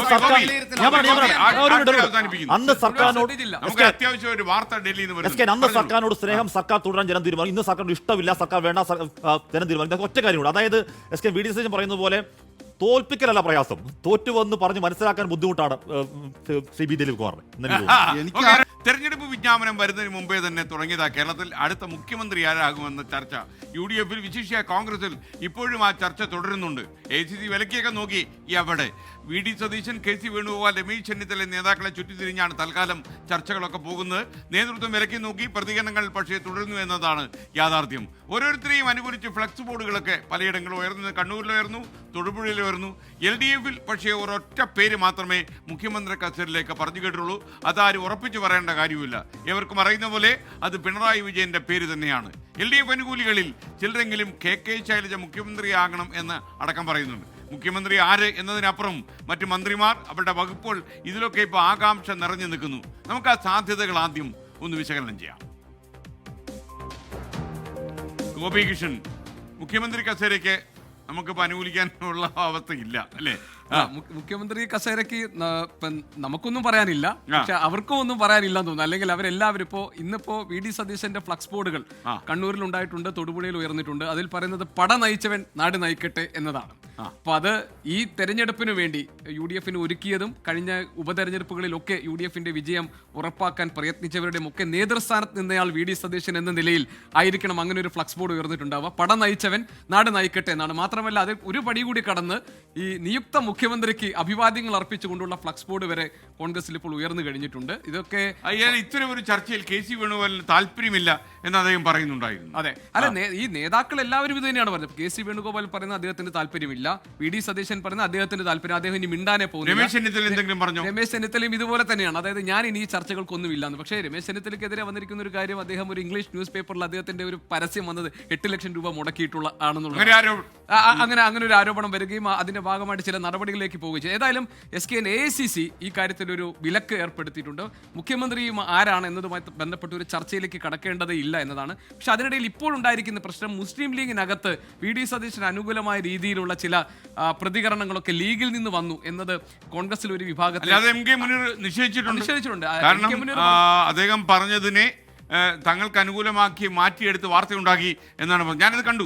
പാണക്കാട് സാദിഖ് അലി ശിഹാബ് തങ്ങൾ പറഞ്ഞ കാര്യം ഞാൻ കണ്ടിരുന്നു. അതെ, അതില് MK മുനീർ പറഞ്ഞത് സാദിഖ് അലി തങ്ങൾ പറഞ്ഞ ഒരു വരി നിങ്ങൾ വിട്ടുപോയി എന്നാണ് അദ്ദേഹത്തിന്റെ. അതായത് AICC ഹൈക്കമാൻഡ് തീരുമാനിക്കും എന്നൊരു വരി കൂടി അദ്ദേഹം പറഞ്ഞിരുന്നു എന്നാണ്.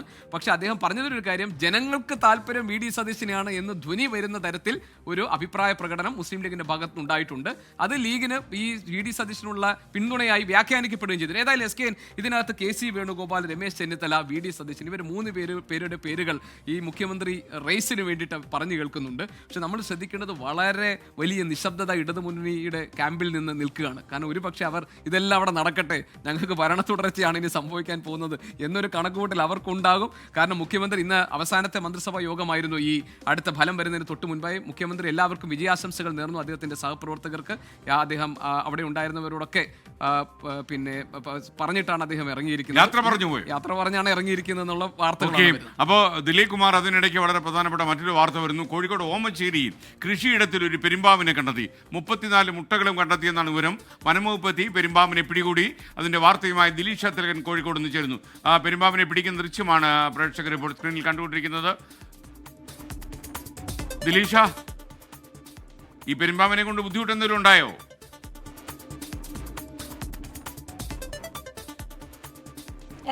ഇന്ന് ഉച്ചയ്ക്ക് ഏകദേശം 3 മണിയോടുകൂടിയാണ് കോഴിക്കോട് ഓമശ്ശേരി അമ്പലത്തിങ്ങലിലെ കൃഷിയിടത്തിലാണ് ഈ പെരുമ്പാമ്പിനെ കണ്ടെത്തിയിട്ടുള്ളത്. അതായത് പെരുമ്പാമ്പിനെ മാത്രമല്ല, കൂട്ടത്തിലൊരു 34 മുട്ടയും കൂടി കണ്ടെത്തിയിട്ടുണ്ട്. ഒരുപാട് കർഷകർ ജോലി ചെയ്യുന്ന ഒരു കൃഷിയിടമാണ് എന്നുള്ളതാണ്. അവിടെ മറ്റ് അപായപ്പെടുത്തുന്ന സംഭവങ്ങളൊന്നും തന്നെ ഉണ്ടായിട്ടില്ല. ആളുകളെല്ലാം തന്നെ വലിയ ഭീതിയിലായിരുന്നു. ഈ കർഷകർ തന്നെയാണ് ജോലിക്കിടയിൽ ഏകദേശം 3 മണിയോടുകൂടി പെരുമ്പാമ്പിനെയും ഈ മുട്ടകളും കാണുന്നത്. ഉടനെ തന്നെ വനംവകുപ്പിനെ അറിയിക്കുകയായിരുന്നു. വനംവകുപ്പ് എത്തി ഈ പെരുമ്പാമ്പിനെ പിടികൂടി കൊണ്ടുപോയിട്ടുണ്ട്. എന്തായാലും വലിയ രീതിയിലുള്ള ഭീതിയിലാണ്. കാരണം മലയോര മേഖല കൂടിയാണ്. ആ പ്രദേശങ്ങളിൽ നേരത്തെയും ഇത്തരത്തിൽ ഈ ശംഖുവരേനെ ഉൾപ്പെടെ വീടുകളിൽ നിന്നും അംഗനവാടിക്ക് സമീപത്തു നിന്നുമെല്ലാം കണ്ടെത്തിയ സാഹചര്യം ഉണ്ടായിട്ടുണ്ട്. ഓക്കെ ദിലീഷ്, എന്തായാലും പെരുമ്പാമ്പിനെ കൊണ്ടുപോയല്ലോ. ഓക്കെ. ആഷ്മി, ഇപ്പൊ ഈ മുഖ്യമന്ത്രി ചർച്ച അതെനിക്കൊന്ന് ഇനി ആ ഒരു 10-24 മണിക്കൂർ ആഴ്ചയേ ഉള്ളൂ. പക്ഷെ ഒരു കാര്യം സത്യമാണ്, ഇത് ഒരു നടക്കൊന്നും പോവില്ല ആര് ജയിച്ചാൽ. ഇന്നിപ്പോ VD സതീശൻ മൂകാംബിക ക്ഷേത്രത്തിൽ ദർശനം നടത്തി മടങ്ങി. ഇന്നലെ എത്തി. അപ്പൊ എന്തായാലും ആ ക്ഷേത്രനടയിൽ പോയി എന്താണ് UDF അധികാരത്തിലേക്ക് എത്തിക്കണം. മൂകാംബിക ക്ഷേത്രത്തിൽ തൊഴിൽ നിൽക്കുന്ന ഒരു ഭക്ത അടുത്ത് നിന്ന് തൊഴുന്ന പ്രതിപക്ഷ നേതാവിനെ കണ്ടപ്പോ അത്ഭുതത്തോടെ എന്നെ വിളിച്ചു പറഞ്ഞു, ഇതൊരു വലിയ വാർത്തയല്ലേ എന്ന് ചോദിച്ചു. ഞാൻ അതിലെവിടെയാ വാർത്ത ഇരിക്കുന്നത്? എനിക്ക് എത്ര ആലോചിച്ചിട്ട് മനസ്സിലായില്ല. എസ് കെ അങ്ങനെ തൊഴിൽ നിൽക്കുമ്പോൾ മനസ്സിലെ പ്രാർത്ഥന UDF അധികാരത്തിലേക്ക് എത്തിക്കണമെന്ന് മാത്രമാണോ, അത് എന്നെ മുഖ്യമന്ത്രിയോട് ആക്കണേ അമ്മേ മഹാവായ എന്നാണോ അറിയില്ല. അത് അദ്ദേഹത്തിന്റെ മാനസിക വലിപ്പം അനുസരിച്ച് ചെയ്യട്ടെ, നമുക്ക് പറയാൻ പറ്റും. ആയിക്കോട്ടെ. എസ് കെ ഒരു കാര്യം ഉറപ്പാണ്, എസ് കെ നേരത്തെ പറഞ്ഞ ആ പൊളിറ്റിക്കൽ കൊണണ്ട്രം അക്ഷരാർത്ഥത്തിൽ ഇവിടെയാണ് അങ്ങനെ കൊണണ്ട്രമായിട്ട് നിൽക്കുന്നത്. തിങ്കളാഴ്ചക്ക് വെച്ചിരിക്കുകയായിരുന്നു. അതെ, conundrum. S K VD Satheesan, KC Venugopal, Ramesh Chennithala. അതിൽ KC വേണുഗോപാൽ ആ ഫൈറ്റിൽ നിന്ന് തൽക്കാലം പിന്മാറിയോ എന്നൊരു സംശയം ഉണ്ടാവാനുള്ള കാരണം KC വേണുഗോപാലിന്റെ നിർമ്മിച്ചുകൊണ്ടിരുന്ന ഒരു ഡോക്യുമെന്ററി നിർത്തിവെക്കാൻ ഹൈക്കമാൻഡ് പറയുകയും അദ്ദേഹത്തെ PACയുടെ വീണ്ടും അധ്യക്ഷനായി മാറ്റിയെന്നുള്ളതാണ്. അതെന്തുമായിക്കോട്ടെ, 3 നേതാക്കളും ഒന്നിനും ഇപ്പോൾ അതിൽ സ്വാഭാവിക പിന്മാറിയിട്ടില്ല എന്നുള്ളതാണ്. ഉണ്ട്. അപ്പൊ എസ് കെ ഒരുപക്ഷെ 5 വർഷം പ്രതിപക്ഷ നേതാവായി വന്ന് ഇപ്പോൾ തെരഞ്ഞെടുപ്പുകളൊക്കെ നയിച്ച പ്രതിപക്ഷ നേതാവ് VD സതീശൻ സ്വാഭാവിക ചോയ്സ് എന്ന് തോന്നാമെങ്കിലും ഈ പറഞ്ഞ 3 നേതാക്കൾക്കിടയിലും അവർക്ക് യോഗ്യതയ്ക്ക് യാതൊരു കുറവില്ല. VD സതീശൻ യോഗ്യത കുറവില്ല. രമേശ് ചെന്നിത്തല KSU മുതൽ തുടങ്ങി യൂത്ത് കോൺഗ്രസിലൂടെ വന്ന് അദ്ദേഹം മന്ത്രിയായി, അദ്ദേഹം KPC അധ്യക്ഷനായി, ഈ പറയുന്ന 5 വർഷം പ്രതിപക്ഷ നേതാവായി. ഒരു ഘട്ടത്തിൽ നേരത്തെ അവർ കോവിഡ് സാഹചര്യത്തിൽ ഭരണനഷ്ടമുണ്ടായി, അതുകൊണ്ട് അദ്ദേഹത്തിന്റെ രാഷ്ട്രീയം റദ്ദായി പോകുന്നില്ല. KC വേണുഗോപാൽ KSUവിലൂടെ തുടങ്ങി ഈ പറയുന്ന അസംഖ്യം സമരമാർഗങ്ങളോട് വന്ന് കണ്ണൂരിൽ നിന്ന് വന്ന് പിന്നീട് ആലപ്പുഴയിലേക്ക് വന്നു. ആലപ്പുഴയിൽ CPM തോപ്പിക്കാൻ കഴിയാത്ത രീതിയിൽ പലയാവർത്തി MLA ആയി, പിന്നീട് അവർ MP ആയി, കേന്ദ്രത്തിലേക്ക് പോയി അവിടെ മികച്ച പെർഫോമൻസ് കാഴ്ചവെച്ച രാഹുൽ ഗാന്ധി വലങ്കയായി നിൽക്കുന്നു. അദ്ദേഹത്തിനും യോഗ്യതയ്ക്ക് യാതൊരു കുറവില്ല. 3 പേരും തുല്യമായി യോഗ്യരാണ്. അതിൽ ഹൈക്കമാൻഡ് ഒരു തീരുമാനം നിർണായകമാകുമെന്നാണ് എൻ്റെ പ്രതീക്ഷ. ഹൈക്കമാൻഡ് തീരുമാനമെടുക്കട്ടെ. ഹൈക്കമാൻഡ് തീരുമാനം ഉണ്ടാകുന്ന എന്തായാലും ഒരു റെപ്രക്കഷൻ ഉണ്ടാവും. അത് എത്രയും പെട്ടെന്ന് പരിഹരിക്കാൻ കഴിയുന്നതിലാണ്. അത് മാക്സിമം 1 മാസത്തിൽ കൂടുതൽ എന്തെങ്കിലും തർക്കവും എന്തെങ്കിലും അസ്വസ്ഥ ഉണ്ടാകുകയാണെങ്കിൽ 1 മാസത്തിന് അപ്പുറത്തേക്ക് നീട്ടിക്കൊണ്ട് പോകൽ ആ പാർട്ടി ഗുണകരമാവില്ല. എസ് കെ ഇനി മറിച്ച് LDF അധികാരത്തിലേക്ക് എത്തുകയാണെങ്കിൽ മുഖ്യമന്ത്രി ഓഫ് കോഴ്സ് പിണറായി വിജയൻ, ഒരു തർക്കം അക്കാര്യത്തില്ല. ഇനി പരാജയപ്പെടുകയാണെങ്കിലോ ആര് പ്രതിപക്ഷ നേതാവാകും എന്നൊരു ചോദ്യം നമ്മൾ ചോദിക്കുന്നതിൽ ചർച്ച ചെയ്യുന്നതില്ല. അത് ചർച്ച ഉണ്ടാവണമല്ലോ. ഇപ്പോൾ KK ശൈലജ പേരാവൂർ ജയിക്കുമോ എന്ന ഒരു ആശങ്ക CPM-നകത്തുണ്ട്. അല്ലെങ്കിൽ P രാജീവ് അല്ലെങ്കിൽ ഇപ്പോൾ പിന്നീട് TP രാമകൃഷ്ണനാണ്. രാമകൃഷ്ണൻ ആരോഗ്യാവസ്ഥയെക്കുറിച്ച് എനിക്കറിയില്ല ആ രംഗത്തേക്ക് വരുമെന്ന്. ഇനി പിണറായി വിജയൻ പ്രതിപക്ഷ നേതാവാൻ ചാൻസ് ഇല്ലാത്ത സാഹചര്യത്തിലാണ് പറയുന്നത്. അതിൽ P രാജീവ്, KN ബാലഗോപാൽ കുറച്ചുകൂടി അഗ്രസീവ് ഷാർപ്പ് എന്നുള്ളതിലേക്ക് P രാജീവ് അയക്കാം. അങ്ങനെയാണെങ്കിൽ ഈ പറയുന്ന അവിടുത്തെ കണ്ണൂർ കൂത്തുപറമ്പ് ധാരയിൽ നിന്നും ഇടത് രാഷ്ട്രീയം മറ്റു മേഖലകൾ ഇറങ്ങി വരുന്ന എന്നൊരർത്ഥം അതിനുണ്ട്. എസ് കെ ഇനി അതിനപ്പുറം ഇനി ഈ പറയുന്ന ഭരണവിരുദ്ധ വികാരം ഇല്ലെങ്കിൽ സർക്കാർ തോക്കാൻ കാരണം എന്താണ് എന്ന ചോദ്യമുണ്ട്. അത് സംവേദനത്തിന് എന്തോ പ്രശ്നമുണ്ടോ എന്ന ചോദ്യമുണ്ട്. അതിന് പാർട്ടിക്ക് ഉത്തരവാദിത്തമുണ്ട്.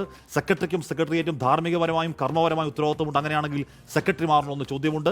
സെക്രട്ടറി മാറുകയാണെങ്കിൽ സമ്മേളന കാലയളവിലാണോ മാറേണ്ടതെന്ന് ചോദ്യമുണ്ട്. അതിന് പകരം ഒരു യുവരക്തം ഈ തെരഞ്ഞെടുപ്പിൽ പ്രചരണത്തിൽ ശക്തമായ ആയുധങ്ങൾ നൽകിയ M സ്വരാജ കസരയിലേക്ക് വരണമെന്ന് ചോദ്യമുണ്ട്.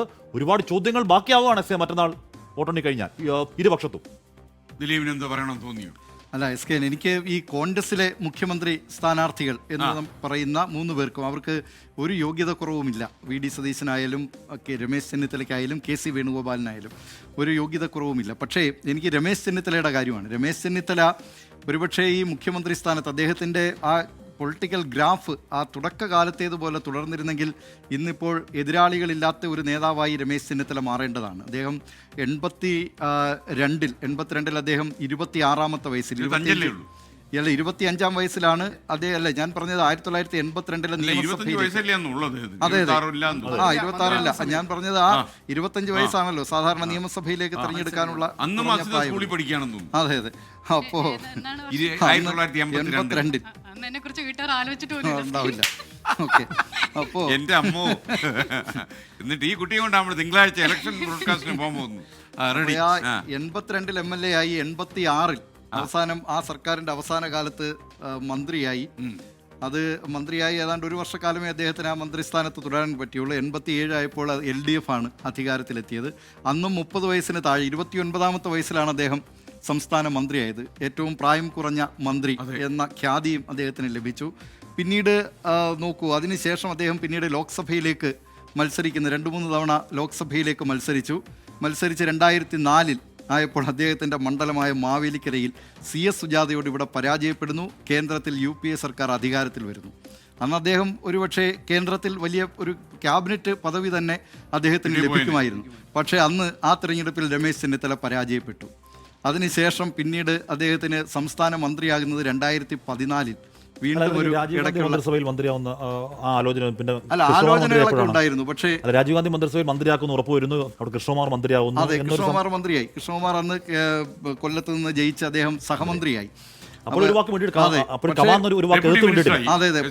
ഇതിൽ ഈ കേരളത്തിലെ പല നേതാക്കളും, ഇപ്പോഴുള്ള നേതാക്കളാകട്ടെ ദേശീയ തലത്തിലുള്ള പല നേതാക്കളാകട്ടെ, രമേശ് ചെന്നിത്തല അതിൻ്റെ വലിയ പ്രഭാവശാലിയായി നിന്ന കാലത്ത്, അത് യൂത്ത് കോൺഗ്രസിൻ്റെ അഖിലേന്ത്യാ അധ്യക്ഷനായിട്ട് നിന്ന കാലത്തടക്കം പിന്നീട് പല മുഖ്യമന്ത്രിമാരും അദ്ദേഹത്തോടൊപ്പം ഭാരവാഹികളായിരുന്നവർ പല സംസ്ഥാനങ്ങളിലെയും മുഖ്യമന്ത്രിമാരായി. കേരളത്തിൽ തന്നെ KC വേണുഗോപാൽ അന്ന് ഈ 2004-ൽ അന്ന് വരുമ്പോഴൊന്നും കെ സി വേണുഗോപാൽ അത്ര വലിയ ദേശീയ തലത്തിൽ അറിയപ്പെടുന്ന നേതാവല്ല. അപ്പോൾ അത്തരം നേതാക്കളൊക്കെ അവർക്കൊക്കെ വേണ്ടിയിട്ട് പിന്നീട് രമേശ് ചെന്നിത്തല മാറിക്കൊടുക്കേണ്ടി വന്നു എന്ന് പറയേണ്ടി വന്നില്ല. പക്ഷേ അദ്ദേഹത്തിൻ്റെ നിർഭാഗ്യം കൊണ്ട് ആ പദവികളൊന്നും അദ്ദേഹത്തിന് ലഭിച്ചില്ല. ഉമ്മൻചാണ്ടി സർക്കാരിൻ്റെ കാലത്ത് പിന്നീട് ഈ താക്കോൽ സ്ഥാനവുമായി ബന്ധപ്പെട്ടും സാമുദായിക ചർച്ചകളൊക്കെ നടന്നപ്പോഴാണ് അദ്ദേഹത്തിന് അതെ മന്ത്രിസഭയിലേക്ക് കിട്ടി. പിന്നീട് പ്രതിപക്ഷ നേതാവായി 2016 പിന്നീട് വീണ്ടും തുടർ ഭരണത്തിനാണ്. 2021 ഒരുപക്ഷെ UDF അധികാരത്തിൽ വന്നെങ്കിൽ രമേശ് ചെന്നിത്തല അല്ലാതെ മറ്റൊരു നേതാവ് മുഖ്യമന്ത്രി സ്ഥാനത്ത് അതെ അതെ. ഇപ്പോൾ അതാണ്, അങ്ങനെ നിർഭാഗ്യം അദ്ദേഹത്തിന്റെ കൂടെ എപ്പോഴും ഉണ്ടായിരുന്നു എന്ന് തോന്നുന്നു. ഓക്കെ, ഗോപികൃഷ്ണൻ അസീദ് എന്തോ പറഞ്ഞിട്ടുണ്ട്. അസീദ് എന്റെ ഇരട്ടത്താപ്പെന്ന് ഇടയ്ക്കിടയ്ക്ക് പറയുന്നുണ്ട്. അല്ല, ആ പഴയ ചർച്ചയിലേക്ക് പോകാൻ ഞാൻ അനുവദിക്കില്ല. കാര്യം പ്രേക്ഷകർ ഒന്നടങ്കം പൊട്ടിത്തെറിച്ചോണ്ടിരിക്കുക. ഈ വിഷയവുമായി ബന്ധപ്പെട്ട് പറയാനുള്ളത്, ഇപ്പോൾ 2021 ഒരു ഡസണിലധികം നേതാക്കൾ ഈ മുഖ്യമന്ത്രി കുപ്പായവും തയ്ച്ച് കാത്തിരുന്നത് നമ്മൾ കണ്ടതാണ്. പേഴ്സണൽ സ്റ്റാഫുകളെ വരെ തീരുമാനിച്ചിരുന്നു എന്നുള്ളതാണ് പിന്നീട് വന്ന വാർത്ത. അവസാനം ഒരു സിനിമയിൽ പറയുന്നത് പോലെ പടക്കക്കട ഗുദാഹവ എന്നുള്ള അവസ്ഥയിലെത്തി. ഇപ്പോൾ എന്താണ് സംഭവിക്കുന്നത്? ഈ തെരഞ്ഞെടുപ്പ് അനൗൺസ് ചെയ്യുന്ന സമയത്ത് തന്നെ തെരഞ്ഞെടുപ്പിൽ അതിശക്തമായ പ്രചാരണ ആയുധങ്ങൾ പ്രതിപക്ഷം മുന്നോട്ട് വെക്കുന്നതിന് മുൻപ് തന്നെ അവരുടെ ചർച്ച ആരാകും മുഖ്യമന്ത്രി എന്നതുമായി ബന്ധപ്പെട്ടാണ്. ആ നിലയിലുള്ള പ്രതികരണങ്ങൾ, ചർച്ചയാണ് പൊതുസമൂഹത്തിൽ ഉണ്ടായിരുന്നത് എന്നുള്ളതാണ് ഏറ്റവും പ്രധാനം. 8 ലക്ഷം രൂപ മുടക്കി ദേശീയ മാധ്യമത്തിലടക്കം പരസ്യം ചെയ്തിട്ടാണ് രമേശ് ചെന്നിത്തല പറയുന്നത് ഞാൻ മുഖ്യമന്ത്രി കസേരയ്ക്കുള്ള വടം വലിക്കില്ല എന്ന്. സോഷ്യൽ മീഡിയയിലടക്കം അണികൾ ഉപയോഗിച്ച് വലിയ നിലയിലുള്ള പ്രചാരണം നടത്തിയിട്ടാണ് VD സതീശൻ പറയുന്നത് ഞാൻ മുഖ്യമന്ത്രി കസേരയ്ക്കുള്ള വടം വലിക്കില്ല എന്നല്ല. അവർ പരസ്യ പ്രതികരണത്തിനില്ല ആ വിഷയത്തിൽ എന്നുള്ളതാണ്. വടം വലിയോട് നടക്കുന്നുണ്ടല്ലോ ദിലീപ്, അത് ഇല്ല എന്ന് അവർ പറയുന്നു എന്നുള്ളതല്ലേ ഉള്ളൂ. പിന്നീട് കെ സി വേണുഗോപാൽ ഇന്നലെ അദ്ദേഹത്തിന് വേണ്ടി നിർമ്മിച്ചുകൊണ്ടിരുന്ന ഡോക്യുമെന്ററി നിർത്തിവെക്കാൻ ഹൈക്കമാൻഡിന്റെ നിർദ്ദേശമാണ് വരുന്നത്. അതായത് ഇതൊന്ന് ആലോചിച്ച് നോക്കണം, ഇത്ര അധികം ദിവസങ്ങളായത് നടന്നു, പിന്നീട് പാർട്ടിയുടെ ഇടപെടൽ ഉണ്ടാകുന്നുണ്ട്, അതിനുശേഷവും ഇന്നലെയാണ് ഡോക്യുമെന്ററി വീണ്ടും നിർത്തിവെക്കാൻ ഹൈക്കമാൻഡിന് പറയേണ്ടി വരുന്നത് എന്ന് പറഞ്ഞാൽ വീണ്ടും ആ പ്രവർത്തനം തുടരുകയായിരുന്നു എന്നതുകൂടിയാണ് അതിനർത്ഥം. അപ്പോൾ വീണ്ടും ഹൈക്കമാൻഡിന് ഇടപെട്ട് അത് നിർത്തിവെക്കേണ്ടി വരുന്നു. എന്നിട്ടാണ് കെ സി വേണുഗോപാൽ പറയുന്നത് ഞാനും ഈ തർക്കത്തിനില്ല എന്നുള്ളത്. SK എന്നിട്ട് ഇവർ ഇതിനെ വിശേഷിപ്പിക്കുന്നത് എന്താണ്? ഇവരുടെ പാർട്ടിയിലെ ജനാധിപത്യം എന്നുള്ളതാണ്. ഇപ്പോൾ ഒരു വീടിനുള്ളിൽ 3 മക്കൾ തമ്മിൽ സ്വത്തിനു വേണ്ടി തർക്കം നടക്കുകയാണ്. 3 പേർക്കും അഭിപ്രായം പറയാം, വീട്ടുകാരോട് ഇതിനെക്കുറിച്ച് അവരുടെ അവകാശങ്ങളെല്ലാം ഉന്നയിക്കാം. പക്ഷെ അതിന് പകരം തെരുവിലേക്ക് ഇറങ്ങി പരസ്പരം 3 മക്കൾ തമ്മിൽ അടികൂടി നാട്ടുകാരുടെ ഒക്കെ മുന്നിൽ പരിഹാസ കഥാപാത്രമായി മാറിയിട്ട് ഇത് ഞങ്ങളുടെ വീട്ടിലെ ജനാധിപത്യമാണെന്ന് പറഞ്ഞാൽ എങ്ങനെയിരിക്കും? ഒരു ചോദ്യം ചോദിക്കട്ടെ. അതായത് ഇപ്പോ UDF അധികാരത്തിൽ വരുന്നു എന്നിരിക്കട്ടെ, സ്വാഭാവികമായിട്ടും LDF പ്രതിപക്ഷത്ത് ഇരിക്കും. പിണറായി വിജയൻ പ്രതിപക്ഷ നേതാവാകുമോ? അതറിയില്ല. അതിപ്പോൾ നമ്മൾ ഈ സാഹചര്യത്തിൽ നിന്നുകൊണ്ട് നമ്മളിത് ഇപ്പൊ മറ്റേ സാഹചര്യം നമ്മൾ അങ്ങനെ തന്നെയാണല്ലോ ചർച്ച ചെയ്യുന്നത്. നമുക്ക് തെരഞ്ഞെടുപ്പ് ഫലം അറിയില്ലല്ലോ. അല്ല നമ്മൾ അതിൽ ആരാണ്, ഇപ്പോൾ ഞാൻ അതിൽ ആരായിരിക്കും മുഖ്യമന്ത്രി എന്നതിനെ കുറിച്ച് ഒരു പ്രവചനവും നടത്താൻ ഉദ്ദേശിക്കുന്നില്ല. ഈ പറഞ്ഞ നിലയിൽ തന്നെ എല്ലാവരും അതിന് അർഹരായിട്ടുള്ള യോഗ്യരായിട്ടുള്ള ആളുകളാണ്, അവരുടെ എക്സ്പീരിയൻസ് ഒക്കെ പരിഗണിച്ച്. മറുപക്ഷത്തും അതുപോലെ തന്നെയാണ്. അവിടെ ഭരണം കിട്ടിയാൽ പിണറായി വിജയൻ തന്നെ ആകണം എന്ന് ഒരു നിർബന്ധവുമില്ല. എക്സ്പീരിയൻസ്ഡ് ആയിട്ടുള്ള വേറെ ആളുകൾ അവിടെയുണ്ട്. 2ാം തലമുറയെ കൊണ്ടുവരാനുള്ള സാധ്യത എവിടെയുണ്ട്.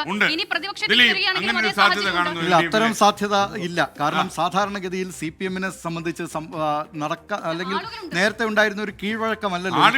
അല്ല, ആളുകളുണ്ട്. പക്ഷേ ആ കീഴ്വഴക്കമായിരുന്നില്ല ഇത്തവണ CPM-നെ സംബന്ധിച്ച്. കാരണം മുഖ്യമന്ത്രി ഒന്ന് നേരത്തെ അങ്ങനെ തീരുമാനിക്കുക, അല്ലെങ്കിൽ ഇന്നാരുടെ നേതൃത്വത്തിലാണ് മത്സരിക്കുക, അതാണല്ലോ സാങ്കേതികം. മുഖ്യമന്ത്രി എന്ന് പറയില്ല. അവർ CPM-നെ സംബന്ധിച്ച് അവരുടെ ഒരു പാർട്ടി പരമായിട്ടുള്ള ഭാഷ ശൈലി എന്ന് പറയുന്നത് ഇന്നയാളുടെ നേതൃത്വത്തിൽ മത്സരിക്കുന്നു എന്ന് പോലും പറയേണ്ടി വന്നു CPM-ന്റെ സംസ്ഥാന സെക്രട്ടറിക്ക്. പിണറായി വിജയൻ്റെ നേതൃത്വത്തിലാണ് ഈ മത്സരം എന്ന് CPM-ന്റെ സംസ്ഥാന സെക്രട്ടറി പറയുകയാണ്. അതുകൊണ്ട് മറ്റൊരു നേതാവ് ഈ അധികാരത്തിലേക്ക് CPM LDF അധികാരത്തിലേക്ക് എത്തുകയാണെങ്കിൽ മറ്റൊരു നേതാവിനെ കുറിച്ച് ഏതായാലും ചിന്തിക്കേണ്ട, അത് പിണറായി വിജയൻ തന്നെയായിരിക്കും. നേരത്തെ തന്നെ അദ്ദേഹം പ്രായപരിധി സംബന്ധിച്ച കാര്യങ്ങളൊക്കെ മറ്റ് നേതാക്കൾക്കെല്ലാം ബാധകമാക്കിയിട്ട് ഇദ്ദേഹത്തിന് ബാധകമാക്കാതിരുന്നത് തന്നെ ഇത്തരം ഇതുമായി ബന്ധപ്പെട്ടൊക്കെ തന്നെ മുഖ്യമന്ത്രി ചർച്ചയെ വരുമ്പോൾ, അല്ലെങ്കിൽ മുഖ്യമന്ത്രി സ്ഥാനത്തേക്ക് മറ്റൊരു നേതാവില്ല എന്ന നിലയിലാണ് കാര്യങ്ങൾ. നേതാക്കന്മാരുണ്ടാകാം, പക്ഷേ ഇപ്പോൾ ഏതായാലും LDF-നെ സംബന്ധിച്ച് CPM-നെ സംബന്ധിച്ച് മറിച്ചൊരു തീരുമാനം അങ്ങനെ ഉണ്ടാകാൻ ഇടയില്ല. നേരത്തെ തന്നെ പറഞ്ഞത് തോറ്റാൽ 2029 ലോക്സഭയിലേക്കോ 2031 നിയമസഭയിലേക്കോ ആ പാർട്ടിയെ നയിക്കാനുള്ള യൗവനം ബാല്യം ഇനി മുഖ്യമന്ത്രി പിണറായി വിജയൻ ഉണ്ടോ എന്നറിയില്ല. അപ്പോൾ അടുത്ത നേരം നേതാക്കൾ വരും. ആ നേതാക്കൾ ആരൊക്കെയാണ്, ഏതൊക്കെ രീതിയിൽ പാർട്ടി അതിന് ഉത്തരവാദിത്തം ഏറ്റെടുക്കാൻ പോകുന്നു, പാർട്ടിക്ക് നടക്കുന്ന മാറ്റങ്ങൾ എന്തൊക്കെയാണ്, ചർച്ചകൾ പതിയാണെങ്കിലും ഏത് രീതിയിൽ തുടങ്ങുന്നു, പുതിയ പൊട്ടിത്തെറികൾ ഉണ്ടാകുമോ, പുതിയ വിമർശനങ്ങൾ പുറത്തേക്ക് വരുമോ തുടങ്ങിയ കാര്യങ്ങളൊക്കെ മറ്റന്നാളിന് ശേഷം ഉണ്ടാകും ചർച്ച. എനിക്ക് തോന്നുന്നത് തിങ്കളാഴ്ച ജനങ്ങൾ ഒരു തീരുമാനം എടുത്തു കഴിഞ്ഞാൽ ഒരുപാട് കാര്യങ്ങൾ പിന്നീട് മറ്റുള്ളവർ തീരുമാനിക്കേണ്ടി വരും. ഇവിടെ ഇപ്പൊ കോൺഗ്രസിന്റെ ഇപ്പോൾ മുഖ്യമന്ത്രിയുടെ കാര്യത്തിൽ മുസ്ലിം ലീഗിനും കേരള കോൺഗ്രസ് ജോസഫ് ഗ്രൂപ്പിനും ഫോർവേഡ് ബ്ലോക്കിനും RSPക്കും ഒക്കെ ഒരു നേതാവിനെ കുറിച്ച് വ്യക്തമായ ധാരണയുണ്ടെന്നും അവർ ഈ പറയുന്ന നിർദ്ദേശം കൈമാറിയിട്ടുണ്ടെന്നും വളരെ വ്യക്തമായി അറിയാൻ കഴിയുന്നുണ്ട്. അപ്പോൾ ഹൈക്കമാൻഡാണ് ആദ്യം തീരുമാനം എടുക്കുക. ആ തീരുമാനത്തിൽ ഈ ഘടകകക്ഷികളുടെ സ്വാധീനം കൂടി സ്വാധീനിക്കുമോ എന്ന് നമുക്ക് ഇന്നുകൂടി വരും ദിവസങ്ങളിലെ കാഴ്ചയാണ്. ഇടതുപക്ഷവുമായി ബന്ധപ്പെട്ട് CPM-മായി ബന്ധപ്പെട്ട് നമുക്ക് ഈ മുഖ്യമന്ത്രി സ്ഥാനവുമായി ബന്ധപ്പെട്ടുള്ള ചർച്ചയുണ്ടല്ലോ, അത് മാധ്യമങ്ങൾക്ക് പോലും നടത്തേണ്ടി വരാത്തത് എന്തുകൊണ്ടാണ്? അങ്ങനെ ഒരു ചർച്ച അവർക്കുള്ളിൽ നടക്കുന്നുണ്ടെങ്കിൽ തന്നെ അത് അവരുടെ ഉള്ളിലെ കേന്ദ്രങ്ങളിലാണ്. അതാണ് ഞാൻ മുൻപ് പറഞ്ഞ വ്യത്യാസം. അല്ലാതെ പുറത്ത് വന്ന് ഓരോ നേതാക്കൾക്ക് വേണ്ടി ഫേസ്ബുക്കിലടക്കം ഇങ്ങനെ പ്രചാരണം നടത്തുകയും റീലുകളടക്കുകയും ഒന്നും ചെയ്യുന്നില്ല. ഒരുപക്ഷെ തലമുറ മാറ്റം ഉണ്ടാകും. അതോടൊക്കെ കേരളത്തിന് അത് അപരിചിതമല്ല. CPM-നെ സംബന്ധിച്ചും നേരത്തെ VS മത്സരിച്ച കാലത്തും ഒക്കെ അണികളും സാധാരണയിലുള്ള പോരാട്ടങ്ങളൊക്കെ നടത്തിയിട്ടുണ്ട്. ഈ തെരഞ്ഞെടുപ്പാണ് ഞാൻ പറഞ്ഞത്. വലിയ കൊടുങ്കാറ്റടിച്ചു. ഞാൻ പറഞ്ഞ CPM-നെ അത് അപരിചിതമല്ല. അങ്ങനെയാണെങ്കിലുള്ള മെറിറ്റ് എന്താണ്? അങ്ങനെയാണെങ്കിൽ ആ സാഹചര്യത്തിൽ നിന്നും 2026 എത്തുമ്പോൾ സംഘടനാ സംവിധാനം അത്രമേൽ കെട്ടിപ്പടുത്ത് പാർട്ടി അല്ലെങ്കിൽ പ്രസ്ഥാനം എന്നുള്ള ഒറ്റ ലക്ഷ്യത്തിലേക്ക് എത്താൻ ആ സംവിധാനത്തിന് കഴിഞ്ഞു എന്നത് കൂടിയുണ്ട് അതിനർത്ഥം. യഥാർത്ഥത്തിൽ ഈ മുഖ്യമന്ത്രി കസേരയിലേക്കുള്ള തർക്കങ്ങളും അതുപോലെ തന്നെ സീറ്റ് നിഷേധിച്ചപ്പോൾ കേരളമാകെ ആഞ്ഞടിച്ച വിവാദങ്ങളും ഒക്കെ CPM-ന്റെ ചരിത്രത്തിലുമുണ്ട്. എനിക്ക് തോന്നുന്നത് ഇപ്പം ഈ ഇപ്പോൾ ശൈലജ ടീച്ചർ നാളെ ജയിച്ചു എന്ന് കേരളത്തിൽ മുഖ്യമന്ത്രി, അതൊക്കെ ഒരു വലിയ ചൂടുമാറ്റമായിട്ട് നമ്മൾ പറയും. അന്ന് ഇതൊക്കെ ഈ പ്രത്യയശാസ്ത്രത്തിന്റെ പേരിലുള്ള എന്തോ ആണോ നമ്മൾ തെറ്റിദ്ധരിച്ചു. അങ്ങനെയൊന്നും അല്ല. എല്ലാം അധികാരം തന്നെയായിരുന്നു. അധികാരം തന്നെയായിരുന്നു, പ്യുവർ അധികാരം തന്നെയായിരുന്നു, പവർ പൊളിറ്റിക്സ് തന്നെയായിരുന്നു. അതുകൊണ്ടുള്ള കടിവലി വടംവലി തന്നെയായിരുന്നു. ആ നിലയിലേക്ക് CPM-നെ എത്തിച്ചു എന്നുള്ളതല്ല. അതുകൊണ്ടാണ് അത്തരം പൊട്ടിത്തെറികൾ മുമ്പില്ലാത്ത വിധത്തിൽ. മുമ്പ് ഏതെങ്കിലും ഒരു പ്രധാനപ്പെട്ട നേതാവ് VS-ഓ പിണറായി എന്നുള്ള നിലയിലായിരുന്നെങ്കിൽ ഇപ്പോൾ പ്രാദേശിക അടിസ്ഥാനത്തിൽ പോലും ഈ TK ഗോവിന്ദനെ പോലുള്ളവർ, കുഞ്ഞികൃഷ്ണനെ പോലുള്ളവർ നേതൃത്വത്തെ ചോദ്യം ചെയ്ത് പുറത്തിറങ്ങാൻ നിർബന്ധിതരാകുന്നത് ഈ ഒരുപക്ഷെ അവർ പറയുന്ന ഏകാധിപത്യ ശൈലി എന്നുള്ളതിനോടുള്ള വിയോജിപ്പാകാം. അത് ആ പാർട്ടിയുടെ ആത്മാവ് അതിലാണ് എന്ന് നമ്മൾ പറയുന്നതിൽ കാര്യമില്ല. രണ്ടാമത്തെ കാര്യം, ഇതെപ്പോഴും ഈ മുദ്രാവാക്യങ്ങളും എല്ലാം ഉണ്ടായിട്ടുണ്ടല്ലോ. കേരം തിങ്ങും കേരളനാട്, KR ഗൗരി ഭരിച്ചിടുമെന്ന് 87 പറഞ്ഞിട്ട് അന്ന് EK നയനാരെ മുഖ്യമന്ത്രിയാക്കി. പിന്നീട് രണ്ടാം തവണ സുശീല ഗോപാലിനെ മുഖ്യമന്ത്രിയാക്കാൻ CPM-ന്റെ കേന്ദ്ര കമ്മിറ്റിയിൽ PB-യിൽ അത് വോട്ടിനിട്ട് പാസ്സാക്കി. അതിനുശേഷം ഇവിടെ എത്തിയപ്പോൾ സംഭവിച്ചത് എന്താണെന്നും നമുക്ക് മുന്നിൽ ഉള്ള കാര്യങ്ങളാണ്. അതുകൊണ്ട് ഇതെല്ലാം അധികാരവുമായി ചേർന്നാണ്, അധികാര കസേരയുമായി ചേർന്നാണ് എന്നത് മാത്രമേ ഉള്ളൂ. രാഷ്ട്രീയത്തിൽ പാർലമെന്ററി വ്യാമോഹം ഇല്ല എന്ന് പറയുന്ന കാപട്യമാണ്. രാഷ്ട്രീയത്തിൽ പാർലമെന്ററി വ്യാമോഹം ഒരു തെറ്റല്ല. പാർലമാന്ററി വ്യാമോഹം എന്ന വാക്ക് പോലും തെറ്റായ വാക്കാണ്. പാർലമെന്ററി രാഷ്ട്രീയം എന്ന് പറഞ്ഞാൽ അധികാരത്തോടുള്ള ആഗ്രഹം കൂടിയാണ്. അധികാരത്തിന് വേണ്ടിയാണ് രാഷ്ട്രീയം. അല്ലെങ്കിൽ പിന്നെ മത്സരിക്കാതെ മാറുന്ന പോലെ അധികാരത്തിൽ നിൽക്കാനാണ്, ജയിക്കാനാണ്, അധികാരങ്ങൾക്ക് വേണ്ടിയാണ്. ഈ മന്ത്രി കസേരയ്ക്ക്, മുഖ്യമന്ത്രി കസേരയ്ക്ക് വേണ്ടി ഒക്കത്തിനാണ് മത്സരം. അതൊരു മഹാപരാധമായി വിലയിരുത്തേണ്ട കാര്യം യഥാർത്ഥത്തിലില്ല. അത് കാപട്യമാണ് വിലയിരുത്തി. ചെറിയാൻ ഫിലിപ്പിനെ പണ്ട് EMS വിശേഷിപ്പിച്ചത് മോഹമുക്തനായ കോൺഗ്രസ്സുകാരൻ. പക്ഷേ അദ്ദേഹത്തിന് അവസാനം മോഹം വന്നു തുടങ്ങി. ഇപ്പം കുറച്ച് മുക്തനാണെങ്കിൽ ചില ആൾക്കാര് ഈ തെരഞ്ഞെടുപ്പ് രംഗത്തേക്ക് ഇല്ല എന്ന് പറയാറുണ്ട്. ചില നേതാക്കൾ തെരഞ്ഞെടുപ്പ് രംഗത്തേക്ക് ഇല്ല എന്ന് പറഞ്ഞിട്ട് ജൻപതിലേക്ക് പോകുന്നത് കണ്ടിട്ടുണ്ട്. 10ാം നമ്പർ ജൻപതിൽ എന്നെ സ്ഥാനാർത്ഥിയാക്കരുതെന്ന് പറയാനാണ്. അകത്തിയെന്ന് ഒരുപക്ഷെ എന്നെ നിർത്തണം. ഏതായാലും പട്ടിക വരുമ്പോൾ നമ്മൾ കാണുന്നത് ഈ പറഞ്ഞ നേതാവുണ്ടല്ലോ, അകത്ത് ഈ എന്നെ ഇനി മത്സരിപ്പിക്കരുത് എന്ന് പറയാൻ വേണ്ടി അതെ എന്ന് പറയുന്ന ആള് തിരിച്ചു വരുമ്പോ ഈ പട്ടിക വരുമ്പോ അയാൾ കൂടി ഇതിനകത്ത് സ്ഥാനാർത്ഥി ചെയ്യും. ഡൽഹിയിൽ നിന്ന് തീരുമാനിച്ച ഞാൻ പാർട്ടിയുടെ പാർട്ടി നിർബന്ധിക്കുകയാണ്. അപ്പൊ ഗോപി ഒന്നും ആലോചിച്ചില്ലല്ലോ അതിനെക്കുറിച്ച്.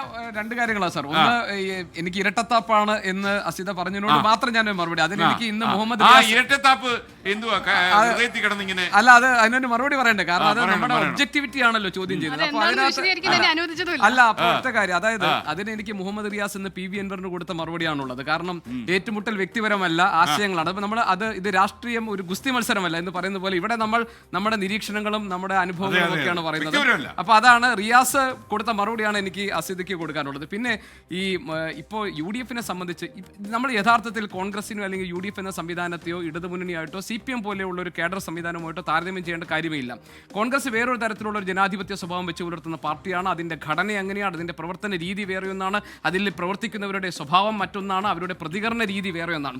അതൊക്കെ മനസ്സിലാക്കി തന്നെയാണ് കേരളത്തിലെ ജനങ്ങൾ അവർക്ക് ഇക്കാലം അത്രയും അധികാരം കൊടുക്കുകയും രാജ്യം ഭരിക്കുന്ന ഒരു പാർട്ടിയായി ഗ്രാൻഡ് ഓൾഡ് പാർട്ടി എന്ന പേരൊക്കെ കോൺഗ്രസിന് കിട്ടുന്നത് അതിൻ്റെയൊക്കെ ഭാഗമായി തന്നെയാണ്. അതുകൊണ്ട് രാജ്യം ഭരിച്ച് പരിചയമുള്ള ശീലമുള്ള ചരിത്രമുള്ള ഒരു പാർട്ടിയെ അവരിങ്ങനെ അപജയത്തിലേക്ക് പോയിരിക്കുന്നു. അവർക്ക് മുഴുവൻ പ്രശ്നങ്ങളാണെന്ന് പറയേണ്ട കാര്യമില്ല. അപജയം എന്ന് പറയുന്നത് കോൺഗ്രസ് പാർട്ടിക്കോ അല്ലെങ്കിൽ UDF ഘടകകക്ഷികൾക്കോ മാത്രം ഉണ്ടായിട്ടുള്ള കാര്യമല്ല. അപജയം മിക്ക രാഷ്ട്രീയ പാർട്ടികൾക്കും ഉണ്ടായിട്ടുണ്ട്. സ്ഥാനത്തിനോടുള്ള മോഹം, അധികാരത്തോടുള്ള താല്പര്യം, അതിനുവേണ്ടിയുള്ള അഭിനിവേശം, അതിന് പിന്നിലുള്ള ചരട് വലികളൊക്കെ എല്ലാ പാർട്ടികളിലും സംഭവിക്കുന്നതാണ്. ഇനി ഒറ്റ കാര്യം കൂടി എസ്കേൻ, UDF അധികാരത്തിൽ വരുമെന്ന ഉറച്ച ബോധ്യത്തിൽ ചില പിന്നാമ്പുറ പ്രവർത്തനങ്ങളൊക്കെ ഇവർ നടത്തുന്നുണ്ട്. അത് മുഖ്യമന്ത്രിയാകാൻ വേണ്ടി മാത്രമല്ല, പേഴ്സണൽ സ്റ്റാഫ് അംഗങ്ങളെ നിശ്ചയിക്കുന്ന കാര്യത്തിൽ വരെ ഇപ്പോൾ ലീഗിലെ ഏതാനും ആളുകൾ വിദ്യാഭ്യാസ മന്ത്രി വി ശിവൻകുട്ടിയുടെ അടുത്ത് പോയി അവിടെ ഓഫീസിൽ എത്തിയിട്ടുണ്ട്. കാരണം ഈ ജോലികളൊക്കെ എങ്ങനെയാണെന്ന് കണ്ടുപഠിക്കാൻ ആളുകളെ വിട്ടിരിക്കുന്നു. എന്ത് തീരുമാനിച്ച് നീക്കങ്ങൾ നടത്തി എന്നൊക്കെയുള്ള വിവരങ്ങൾ ഒരുപാട് അല്ല എനിക്കറിയില്ല, ഞാൻ ട്രോളാണെന്ന് അറിയില്ല. അതുമായി ബന്ധപ്പെട്ട് അല്ലല്ല ട്രോളാണെന്ന് പറയാൻ പറ്റില്ല. കാരണം ആ മേഖലയിൽ പ്രവർത്തിക്കുന്ന സഹപ്രവർത്തകനായിട്ട് ഒരാൾ നേരിട്ട് പറഞ്ഞിട്ടുള്ള കാര്യമാണ്. അതുകൊണ്ട് അത് ട്രോളാണെന്ന് ഞാൻ വിശ്വസിക്കുന്നു. ഞാൻ പറഞ്ഞത് സ്ഥിരീകരിക്കല്ല, ട്രോളല്ല. അവിടെ അതും ആ വകുപ്പുമായി ബന്ധപ്പെട്ട ആൾ നേരിട്ട് പറഞ്ഞാണ്. അപ്പോൾ ഞാൻ പറഞ്ഞത് ഇത് ഈ തരത്തിലുള്ള ഈ തരത്തിലേക്ക് കാര്യങ്ങൾ മാറിക്കൊണ്ടിരിക്കുകയാണ്. അപ്പൊ ഞാൻ പറഞ്ഞ UDF സംബന്ധിച്ച് അവർ അധികാരം ഏതാണ്ട് ഉറപ്പിച്ചു കഴിഞ്ഞു. ഇനി ബാക്കി കാര്യങ്ങളൊക്കെ എങ്ങനെയാണെന്നുള്ള നീക്കങ്ങളിലേക്ക് അവർ ഇതൊക്കെ തിങ്കളാഴ്ച വരെ കാത്തിരിക്കേണ്ടി വരും. എക്സിറ്റ് പോൾ ഫലങ്ങൾ ചിലതെങ്കിലും പ്രധാന മുന്നണികൾക്ക് 70 എന്ന ഒരു സീറ്റ് നില പ്രഖ്യാപിക്കുന്നു. ശരിക്കും NDA 1 മുതൽ 4 വരെ സീറ്റുകൾ നേടുമെന്നുള്ള ആശയവും സംസ്ഥാനത്ത് പ്രചരിക്കുന്നുണ്ട്. അതായത് പ്രവചനങ്ങൾ മുഖവിലക്കെടുത്ത ഇതാദ്യമായി കേരളത്തിൽ BJP നയിക്കുന്ന NDA മുന്നണി ഗെയിം ചേഞ്ചർ ആകും എന്ന രീതിയിലാണ് ചർച്ചകൾ പോകുന്നത്. നിർണായക ശക്തിയാകുമെന്ന BJPയുടെ അവകാശവാദവും ചേർത്ത് പിടിച്ചാൽ നമുക്കിതിൽ ചില സംശയങ്ങളൊക്കെ തോന്നും. അങ്ങനെയാണെങ്കിൽ ഒരു തൂക്കുസഭയിൽ BJP പിന്തുണ തേടാൻ മുന്നണികൾ തയ്യാറാകുമോ? അതോ ഏതെങ്കിലും മുന്നണിക്ക് നിരുപാധിക പിന്തുണ നൽകാൻ BJP തയ്യാറെടുക്കുമോ? അതോ കേരളം ഒരു തെരഞ്ഞെടുപ്പിനെ കൂടി നേരിടേണ്ടി വരുമോ?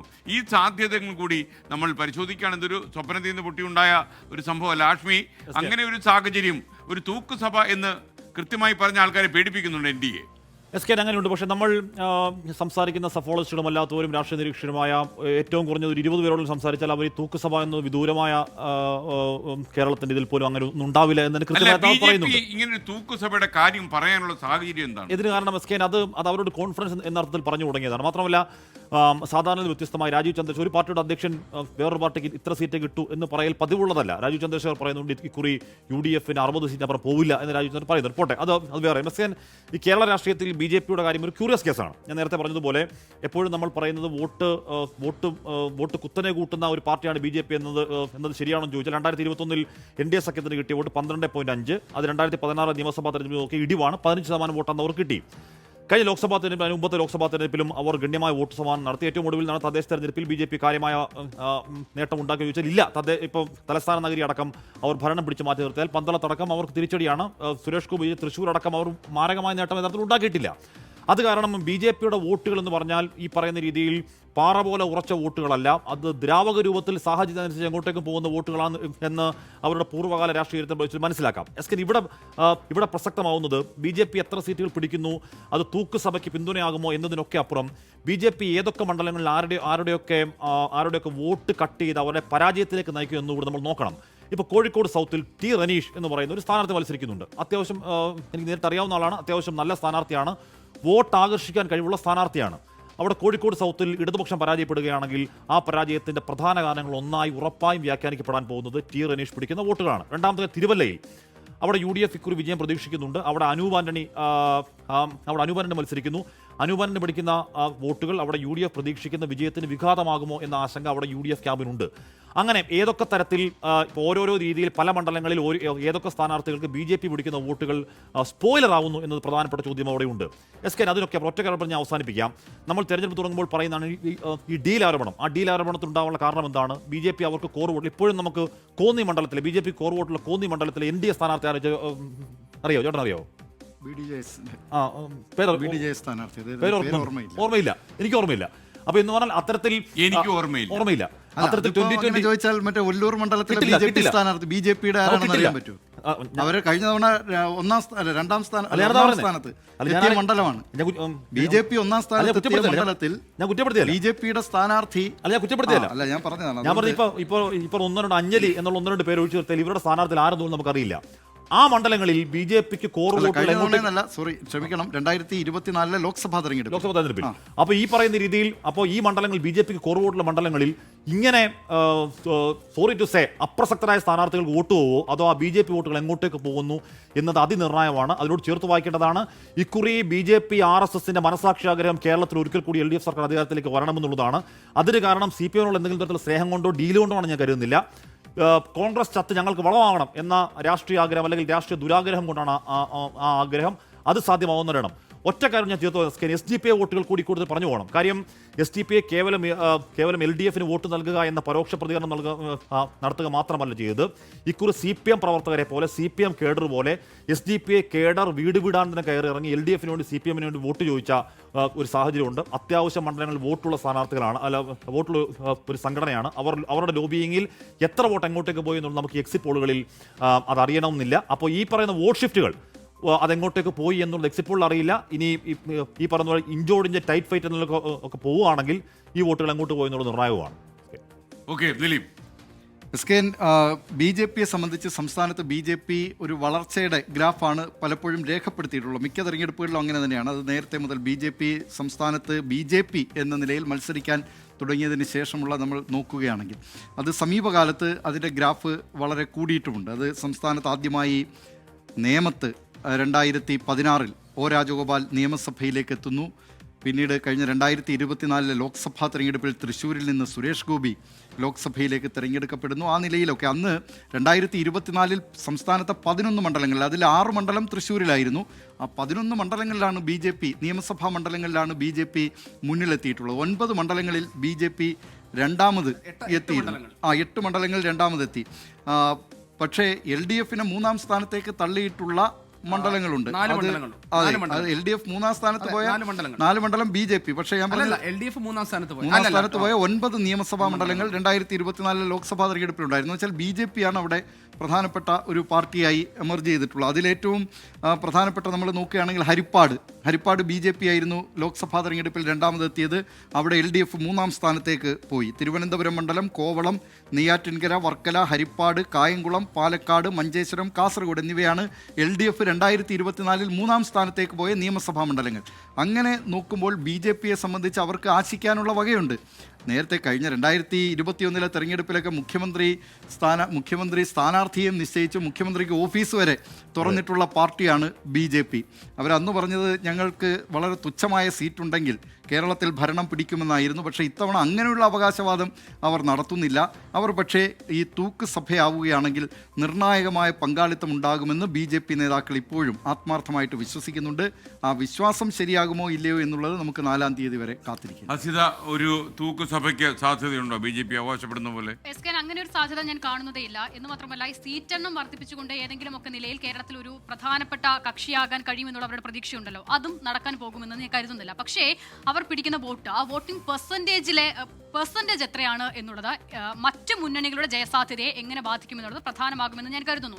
അതിന് ഞാൻ ചില കണക്കുകൾ പറയാം. ഞാൻ കഴിഞ്ഞ കാലങ്ങളിലെ നിയമസഭാ തെരഞ്ഞെടുപ്പിന്റെ കണക്കുകൾ മാത്രമാണ് പറയുന്നത്. ലോക്സഭാ തെരഞ്ഞെടുപ്പിലും തദ്ദേശ തെരഞ്ഞെടുപ്പിലും വരുമ്പോൾ സ്ഥിതി വ്യത്യസ്തമാകുന്നുണ്ട്.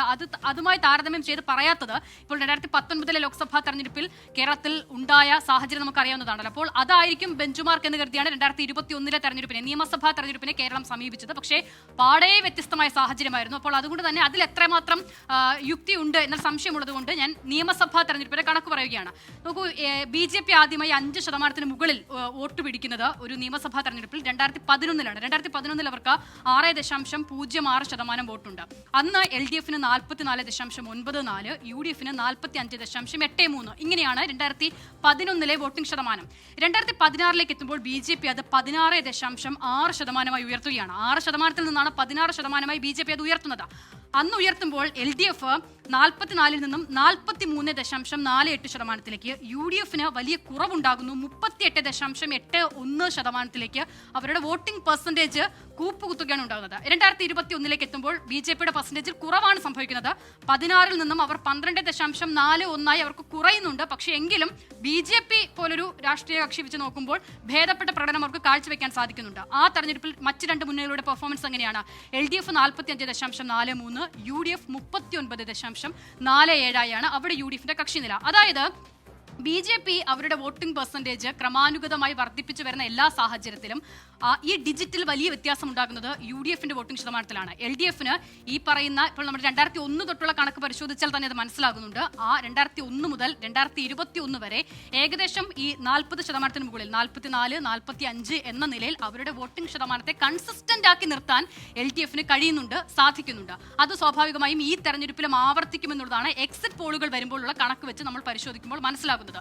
വലിയ വ്യത്യാസം അതിൽ ഉണ്ടാകുന്നില്ല എന്നുള്ളതാണ്. അപ്പോൾ BJP NDA പിടിക്കുന്ന വോട്ടിംഗ് ശതമാനം മറ്റ് രണ്ട് മുന്നണികളുടെ ജയസാധ്യതയെ തെരഞ്ഞെടുപ്പിലെ ജയസാധ്യതയെ സ്വാധീനിക്കും, വോട്ടിംഗ് പെർസെന്റേജിനെ സ്വാധീനിക്കും. അല്ലാതെ തെരഞ്ഞെടുപ്പിൽ ജയിച്ച ശേഷം സർക്കാർ രൂപീകരണത്തിലോ വലിയ സീറ്റ് നേടി ഏതെങ്കിലും തരത്തിലുള്ള റോൾ എടുക്കുന്നതിലേക്കോ BJP എത്തില്ല. BJP ഈ തെരഞ്ഞെടുപ്പിൽ ഒരു ഗെയിം ചേഞ്ചർ ആകുമെന്നോ കേരളത്തിൽ, അല്ലെങ്കിൽ അവരൊരു തൂക്കുസഭയ്ക്കുള്ള സാധ്യതയോ ഞാനും കാണുന്നില്ല. കാരണം BJPക്ക് ശരിയാണ്, ക്രമാനുഗതമായ വളർച്ച BJPക്ക് കേരളത്തിന്റെ മണ്ണിൽ ഉണ്ടായിട്ടുണ്ട്. അതിന് ഞാൻ അസിത നിയമസഭാ തെരഞ്ഞെടുപ്പുകളെയാണ് ആധാരമാക്കുന്നതെങ്കിൽ ഞാൻ അത് പാർലമെന്റ് തെരഞ്ഞെടുപ്പിന് ആധാരമാക്കുന്നത്. 2019 BJPയുടെ വോട്ട് ഷെയർ എന്ന് പറഞ്ഞത് 15.56%. അത് 2024 ആകുമ്പോൾ കൂടി 19.26% അവർക്ക് ഉയർത്താൻ കഴിഞ്ഞിട്ടുണ്ട്. തദ്ദേശ തെരഞ്ഞെടുപ്പിൽ BJPക്ക് 14.71% വോട്ടുകൾ സമാഹരിക്കാൻ കഴിഞ്ഞിട്ടുണ്ട്. പക്ഷേ ഞാൻ പറഞ്ഞത് ഈ വോട്ട് ഷെയറിലെ BJP കാണിക്കുന്ന വളർച്ച എന്നതിനപ്പുറത്ത് തന്നെ മറ്റ് നിരവധി ഘടകങ്ങൾ BJPയുടെ കേരളത്തിലെ വളർച്ചയ്ക്കും അവരുടെ വേരുറപ്പിക്കുന്നതിനും അടിസ്ഥാനമായി മാറും എന്നാണ് ഞാൻ കരുതുന്നത്. അതിൽ ഒന്നാണ് അവർ ശ്രമിച്ച ക്രിസ്ത്യൻ ഔട്ട്റീച്ച് എന്ന് പറയുന്നത്. അത് നമുക്കറിയാം, FCRA നിയമ ഭേദഗതിയുമായി ബന്ധപ്പെട്ട അവസാന നിമിഷങ്ങളിൽ ഉണ്ടായ തർക്കങ്ങളും വിവാദങ്ങളും അവരുടെ പല ജയസാധ്യത കൽപ്പിക്കപ്പെട്ട പല മണ്ഡലങ്ങളിലും അവർക്ക് തിരിച്ചടിയായി എന്നത് ഒന്നാമത്തെ കാര്യം. രണ്ടാമതായി ഈ മോദി സർക്കാരിന്റെ വികസന പ്രവർത്തനങ്ങൾ, അതിന്റെ തുടർച്ച കേരളത്തിൽ കൊണ്ടുവരാൻ BJPക്ക് കഴിയും. അങ്ങനെ ഒരു ഡബിൾ എഞ്ചിൻ സർക്കാർ എന്നതായിരുന്നു അവരുടെ ഒരു പ്രധാനപ്പെട്ട, കേരളത്തിൽ അവർ കൊണ്ടുവന്ന ഒരു പ്രധാനപ്പെട്ട ആശയം. അത് കേരളത്തിൽ ആ അർത്ഥത്തിൽ സ്വീകരിക്കപ്പെടുന്നില്ല. കാരണം വികസന ക്ഷേമ പ്രവർത്തനങ്ങൾ എന്ന അതേ വാഗ്ദാനങ്ങൾ മുന്നോട്ട് വെച്ച് തന്നെയാണ് കേരളത്തിലെ രണ്ട് മുന്നണികളെയും ജനങ്ങളെ സമീപിച്ചിട്ടുള്ളത്. ഇനി മൂന്നാമതൊരു ഘടകം ശബരിമലയായിരുന്നു. 2019 അത് അനുകൂലമായി മാറിയത് 2019 ലോക്സഭാ തെരഞ്ഞെടുപ്പിൽ UDFനാണ്, കോൺഗ്രസിനാണ് കൂടുതൽ അനുകൂലമായി മാറിയത്. 2024 സമാനമായ രീതിയിൽ മറ്റൊരു തരത്തിൽ ശബരിമല സ്വർണ്ണക്കൊള്ള എന്നത് ഇപ്പോൾ ഈ ഘട്ടത്തിൽ അത് നമ്മുടെ മുന്നിൽ നിൽക്കുന്നു. അതും ഒരുപക്ഷെ ആ അർത്ഥത്തിൽ അവർക്ക് ഗുണകരമായി മാറാനുള്ള സാധ്യത കുറവാണ്. പക്ഷേ രാജീവ് ചന്ദ്രശേഖർ തുടക്കം മുതൽ, അതിപ്പോൾ എക്സിറ്റ് പോൾ ഫലങ്ങൾ വന്നു തുടങ്ങിയതിന് ശേഷം മുതൽ, അതിന് മുൻപ് തന്നെ അദ്ദേഹം പറയുന്നത് കേരളത്തിൽ ഒരു വലിയ രാഷ്ട്രീയ സംസ്കാരത്തിൽ വലിയ മാറ്റം ഉണ്ടാകാൻ പോകുന്നു, BJP ഇത്തവണ ഗെയിം ചേഞ്ചറായി മാറും, തൂക്കസഭയ്ക്ക് സാധ്യതയുണ്ട്, ഞങ്ങളായിരിക്കും കാര്യങ്ങൾ നിശ്ചയിക്കുക എന്നതാണ്. അതിന് അദ്ദേഹത്തിന് ആത്മവിശ്വാസം നൽകുന്ന ചില, ഇപ്പോൾ ടുഡേസ് ചാണക്യ പോലെയുള്ള എക്സിറ്റ് പോളുകൾ പറയുന്നത് BJPക്ക് 14 സീറ്റ് വരെ കേരളത്തിൽ കിട്ടാൻ സാധ്യതയുണ്ട് എന്നതാണ്. ആ കണക്കുകൾ ശരിയാകും എന്ന് ഞാൻ കരുതുന്നില്ല. ഞാൻ പ്രതീക്ഷിക്കുന്നത് BJPക്ക് 0 മുതൽ 2 സീറ്റുകൾ വരെയാണ്.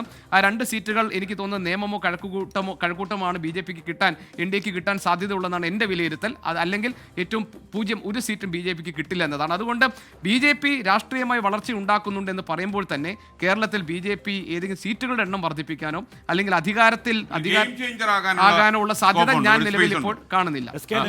ഈ പറയുന്ന അർത്ഥത്തിൽ BJP ഒരു 4 സീറ്റിന് മുകളിലേക്ക് വരികയും 20% വോട്ട് കേരള നിയമസഭാ തെരഞ്ഞെടുപ്പിൽ പിടിക്കും. ഇപ്പോൾ 20% എന്ന് പറഞ്ഞാൽ എനിക്കൊന്ന് ചാണക്യ 20% ട്രാൻസ്ഫർ ചെയ്താണ് 11 സീറ്റ്. അങ്ങനെ ആവണം യഥാർത്ഥത്തിലില്ല. 20% വന്നാൽ കേരളത്തിൽ പിന്നെ ഈ ബൈപ്പോളാർ പൊളിറ്റിക്സ്, LDF UDF എന്ന ബൈപ്പോളാർ പൊളിറ്റിക്സിന്റെ കാലം കഴിഞ്ഞുവെന്നും പിന്നെ ത്രിമുന്നണി ഈ പറഞ്ഞ സംവിധാനത്തിലേക്ക് കേരളം പോയി എന്ന് വേണം അനുമാനിക്കാൻ. അങ്ങനെയാണെന്നുണ്ടെങ്കിൽ പിന്നീട് കേരളം കാണാൻ പോകുന്നത് അക്ഷരാർത്ഥത്തിൽ ഗെയിം ചേഞ്ചിങ് ആയ രാഷ്ട്രീയം തന്നെയായിരിക്കും. അത് വേറെ വല്ലാത്ത രാഷ്ട്രീയമായിരിക്കും. ഇപ്പോൾ തമിഴ്നാട്ടിലടക്കം DMK നയിക്കുന്ന മുന്നണിയും NDA മുന്നണിയും ഡയറക്റ്റ് നിൽക്കുന്ന ഫൈറ്റാണ്. നമ്മൾ ഒരിക്കലും അധികാരത്തിൽ അല്ലെങ്കിൽ ഒരിക്കലും ഒരു പ്രധാനപ്പെട്ട കക്ഷി ആവില്ല എന്ന് കരുതിയെടുത്ത് വലിയ മത്സരം അവിടെ നടക്കുന്നെങ്കിൽ കേരളത്തിലേക്ക് അതുവരെ അധികം സമയം എടുക്കില്ല. അത് ഈ തെരഞ്ഞെടുപ്പിൽ അറിയാം. ഈ തെരഞ്ഞെടുപ്പിൽ ഈ പറയുന്ന 20% എന്ന് പറയുന്ന ഒരു ബെഞ്ച് മാർക്ക് ശതമാനത്തിലേക്ക് BJP ഉയർന്നാൽ അത് കേരളത്തിന്റെ രാഷ്ട്രീയത്തിലേക്ക് ആഴത്തിൽ BJP ഇറങ്ങുന്നു എന്നതിന് BJP യഥാർത്ഥത്തിൽ ആഗ്രഹിക്കുന്നത് ഇടതുമുന്നണിക്ക് ഒരു ഭരണ തുടർച്ച കേരളത്തിൽ കിട്ടണമെന്നാണ്. അങ്ങനെയാണെങ്കിൽ ഭാവി രാഷ്ട്രീയത്തിൽ അവർ ഉദ്ദേശിക്കുന്ന പല കാര്യങ്ങളും നടക്കും. അതുകൊണ്ട് BJP യഥാർത്ഥത്തിൽ ഇപ്പോഴും ആഗ്രഹിക്കുന്നത് CPM അല്ലെങ്കിൽ ഇലക്ഷനിൽ വലിയൊരു സാധ്യതയുണ്ട് എന്നൊരു തോന്നൽ തീർച്ചയായിട്ടും BJPയുടെ മനസ്സിലുണ്ടാകും. കേരളത്തിന് പുറമെ 4 സംസ്ഥാനങ്ങളിലെ വോട്ടെണ്ണലും മറ്റന്നാൾ തന്നെയാണ്, തിങ്കളാഴ്ച. പശ്ചിമ ബംഗാളിലും തമിഴ്നാട്ടിലും ഇഞ്ചോടിഞ്ച് പോരാട്ടം നടന്നു. റെക്കോർഡ് പോളിംഗ് നടന്ന ബംഗാളിൽ BJP വലിയ ആത്മവിശ്വാസത്തിലാണ് അധികാരത്തിൽ വരും എന്ന് തന്നെയാണ് അവർ വിശ്വസിക്കുന്നത്. എന്നാൽ ഭരണത്തുടർച്ച ഉറപ്പാണ് എന്നാണ് തൃണമൂൽ കോൺഗ്രസ് അവകാശപ്പെടുന്നത്. തമിഴ്നാട്ടിൽ പ്രവചനങ്ങളേറെയും DMKയ്ക്ക് അനുകൂലമായിരിക്കുന്നു. അപ്പോഴും വിജയ് പേടി അവിടെ നിലനിൽക്കുന്നു. മാത്രമല്ല ഇന്ന് സ്ഥിതി കുറച്ചുകൂടി മാറിയിട്ടുണ്ട്. വിജയ് ചിലപ്പോൾ തമിഴ്നാട്ടിൽ ചില പ്രശ്നങ്ങൾ ഉണ്ടാക്കും, അതായത് അധികാരത്തിലേക്ക് പോലും അദ്ദേഹം വരുമെന്ന രീതിയിൽ പ്രചാരണങ്ങൾ നടക്കുന്നു. ഭരണം ലക്ഷ്യമിടുന്ന AIADMK BJP മുന്നണിയുടെ വോട്ടുകളാകും TVK പിടിക്കുക എന്നതാണ് ഇപ്പോൾ ഉയരുന്ന ഒരു വാദം. അതേസമയം DMKയുടെ വോട്ടുകളും TVK സമാഹരിക്കുന്ന ഒരു വിലയിരുത്തലും കൂടി തമിഴ്നാട്ടിൽ നിന്ന് വരുന്നുണ്ട്. അവിശ്വസനീയമായ ചില കണക്കുകൾ ഇന്ന് പുറത്തു വരുന്നു. അത് മാറ്റി നിർത്തിയാൽ പോലും TVKയുടെ വോട്ട് ഷെയർ 15% കടക്കുമെന്നും സൂചന. കണക്കൂട്ടലിൽ എന്തൊക്കെയായാലും വിജയ് തന്നെയാണ് തമിഴ്നാട്ടിലെ ഏറ്റവും വലിയ രാഷ്ട്രീയ കൗതുകം. ദിലീപ് കുമാർ, തമിഴ് തെരിയുമോ? തെരിയും. കൊഞ്ചം ചൊല്ലുങ്കോ. അല്ല, തമിഴ്നാട്ടിൽ ഈ തെരഞ്ഞെടുപ്പിനെ അതിൻ്റെ സവിശേഷത, ഏറ്റവും പ്രധാനപ്പെട്ട സവിശേഷത എന്ന് പറയുന്നത് വിജയുടെ രംഗപ്രവേശം തന്നെയാണ്. കാരണം പതിറ്റാണ്ടുകളായി തമിഴ്നാട് ഈ ദ്രാവിഡ രാഷ്ട്രീയത്തിൽ നിറഞ്ഞായിരുന്നു. അത് DMK എന്നും AIADMK എന്നും പറഞ്ഞു നിന്നുകൊണ്ടുള്ള ഒരു പോരാട്ടമായിരുന്നു തമിഴ്നാട്ടിൽ ഉണ്ടായിരുന്നത്. ആ പോരാട്ടം അതിനു മുമ്പൊക്കെ കോൺഗ്രസിൻ്റെ ഒരു പ്രതാപകാലം തമിഴ്നാട്ടിൽ ഉണ്ടായിരുന്നു, കാമരാജിൻ്റെയൊക്കെ കാലം വരെ. അതിനുശേഷം പിന്നീട് GK മൂപ്പനാർ തമിഴിലെ ഒരു പ്രധാനപ്പെട്ട കോൺഗ്രസ് നേതാവായിരുന്നു. ചിദംബരം പോലുള്ള നേതാക്കളൊക്കെ അവിടെ ഉണ്ട്. പക്ഷേ എന്നാൽ പോലും ഈ ദ്രാവിഡ പാർട്ടികൾ ഏതെങ്കിലും ഒന്നിൻ്റെ വാലായി നിൽക്കാൻ മാത്രമേ തമിഴ്നാട്ടിൽ കോൺഗ്രസ്സിന് കഴിഞ്ഞിരുന്നുള്ളൂ. കമ്മ്യൂണിസ്റ്റ് പാർട്ടികളുടെ കാര്യവും അതുതന്നെയാണ്. അപ്പോൾ അങ്ങനെയുള്ള ആ തമിഴ്നാട്ടിലാണ് അവിടെ TVK എന്ന് പറയുന്ന ഒരു പാർട്ടി രംഗപ്രവേശം ചെയ്യുന്നത്. TVKയും പക്ഷേ ഈ ദ്രാവിഡ രാഷ്ട്രീയവുമായി ചേർന്ന് പോകാനൊക്കെയാണ് അവർ ആ നിലയിലൊക്കെയുള്ള ശ്രമങ്ങളാണ് വിജയുമൊക്കെ നടത്തിയിട്ടുള്ളത്. അതിൽ ആ നിലയിലല്ലാത്ത ഒരു രാഷ്ട്രീയം എന്ന് പറയാവുന്നത് BJPയുടേതാണ്. BJP AIADMKയുമായി ചേർന്ന് മത്സരിക്കുന്നുണ്ട്. പക്ഷേ ഇതിൽ ഏറ്റവും പ്രധാനപ്പെട്ടത് വിജയ് അവിടെ മുഖ്യമന്ത്രിയാകും എന്ന് പ്രവചിക്കുന്ന സർവേ പോലുമുണ്ട്. ഇത്തവണ എക്സിറ്റ് പോൾ ഫലങ്ങൾ പോലെയുണ്ട്. അപ്പോൾ ആക്സിസ് മൈ ഇന്ത്യയുടെ സർവേ അങ്ങനെയാണ്. പക്ഷേ ഏതായാലും തമിഴ്നാട്ടിൽ വിജയ് ഒരു നിർണായക ഘടകമാണ്. ആ വിജയുടെ പാർട്ടി പിടിക്കുന്ന TVK പിടിക്കുന്ന വോട്ടുകൾ അത് ആരുടെ വോട്ടുകളായിരിക്കും എന്നതാണ് ഏറ്റവും പ്രധാനപ്പെട്ട കാര്യം. പല മണ്ഡലങ്ങളിലും ഒരു ഡിസിസീവ് ഫാക്ടർ ആവാൻ ഈ വിജയുടെ പാർട്ടിക്ക് കഴിയും എന്നാണ് ഇപ്പോഴുള്ള വിലയിരുത്തൽ. SK. ഓക്കെ, ദിലീപ് കുമാർ, അതിനിടയിൽ ഒരു വാർത്ത വരുന്നുണ്ട്. യമൻ തീരത്ത് എണ്ണ ടാങ്കർ തട്ടിക്കൊണ്ടുപോയി. ഷാബ പ്രവിശ്യയ്ക്ക് സമീപമാണ് അജ്ഞാതരായ ആയുധധാരികൾ MD യുറീക്ക എന്ന എണ്ണ ടാങ്കർ തട്ടിക്കൊണ്ടുപോയെന്ന് പറയുന്നു. യമൻ തീരസംരക്ഷണ സേന ഈ വാർത്ത സ്ഥിരീകരിച്ചു കഴിഞ്ഞു. സൊമാലിയൻ സമുദ്ര അതിർത്തിയിലെ ഏതൻ ഉൾക്കടലിലേക്കാണ് ഈ കപ്പൽ തട്ടിക്കൊണ്ടുപോയതെന്നാണ് ലഭിക്കുന്ന വിവരം.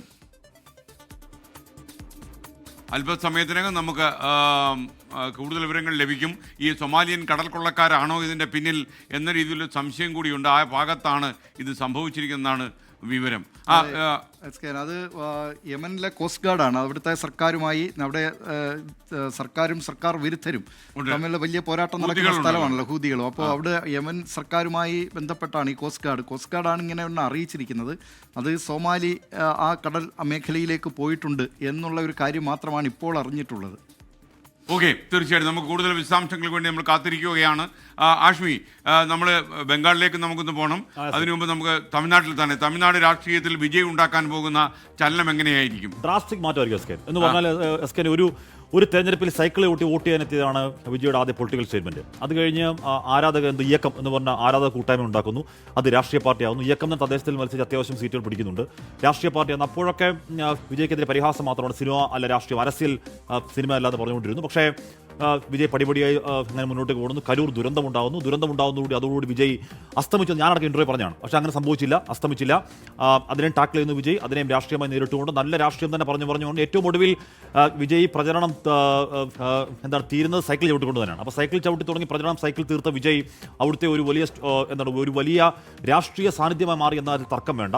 ആക്സിസ് മൈ ഇന്ത്യ അടക്കം വിജയ് അവിടെ മുഖ്യമന്ത്രിയാകുമെന്ന് പ്രവചിക്കുന്നുണ്ട്. പക്ഷേ ഈ പറഞ്ഞ 13%, 20% വലിയ ശതമാനം വോട്ടുകൾ വിജയ് പിടിക്കുമെന്ന് പറഞ്ഞു. പക്ഷേ നമ്മൾ നേരത്തെ പറഞ്ഞതുപോലെ ആ പിടിക്കുന്ന ശതമാനം സീറ്റിലേക്ക് ട്രാൻസ്ലേറ്റ് ചെയ്യുമ്പോഴാണ് വിജയ് വലിയ സീറ്റിലേക്ക് മാറുന്നു എന്ന് പറയുന്നത്. പക്ഷേ അങ്ങനെ വലിയ സീറ്റിലേക്ക് മാറിയില്ലെങ്കിലും അവിടെ വിജയ് പിടിക്കാൻ പോകുന്ന വോട്ടുകൾ അത് AIADMKയുടെ NDA വോട്ടുകളാണെങ്കിൽ അതോടുകൂടി അവിടെ BJPയുടെ വളർച്ച ഓൾമോസ്റ്റ് ഡൺ എന്ന് ഉറപ്പായും പറയാം. അതല്ല, ഇനി സ്റ്റാലിൻ്റെ ഇപ്പോൾ ഈ മക്കൾ രാഷ്ട്രീയത്തെ പറ്റി ഏറ്റവും അധികം പറഞ്ഞുകൊണ്ടാണ് വിജയ് വന്നത്. സ്റ്റാലിനെതിരെയൊക്കെയുള്ള വലിയ ജനവിരുദ്ധ വികാരമായും ഉദയനിധി സ്റ്റാലിൻ്റെ വരവിലുള്ള ആൾക്കാർക്ക് എന്തെങ്കിലും ദേഷ്യമുണ്ടെങ്കിൽ അതൊക്കെ പ്രതിഫലിക്കുന്ന രീതിയിലേക്ക് അത് മാറുമോയെന്നറിയില്ല.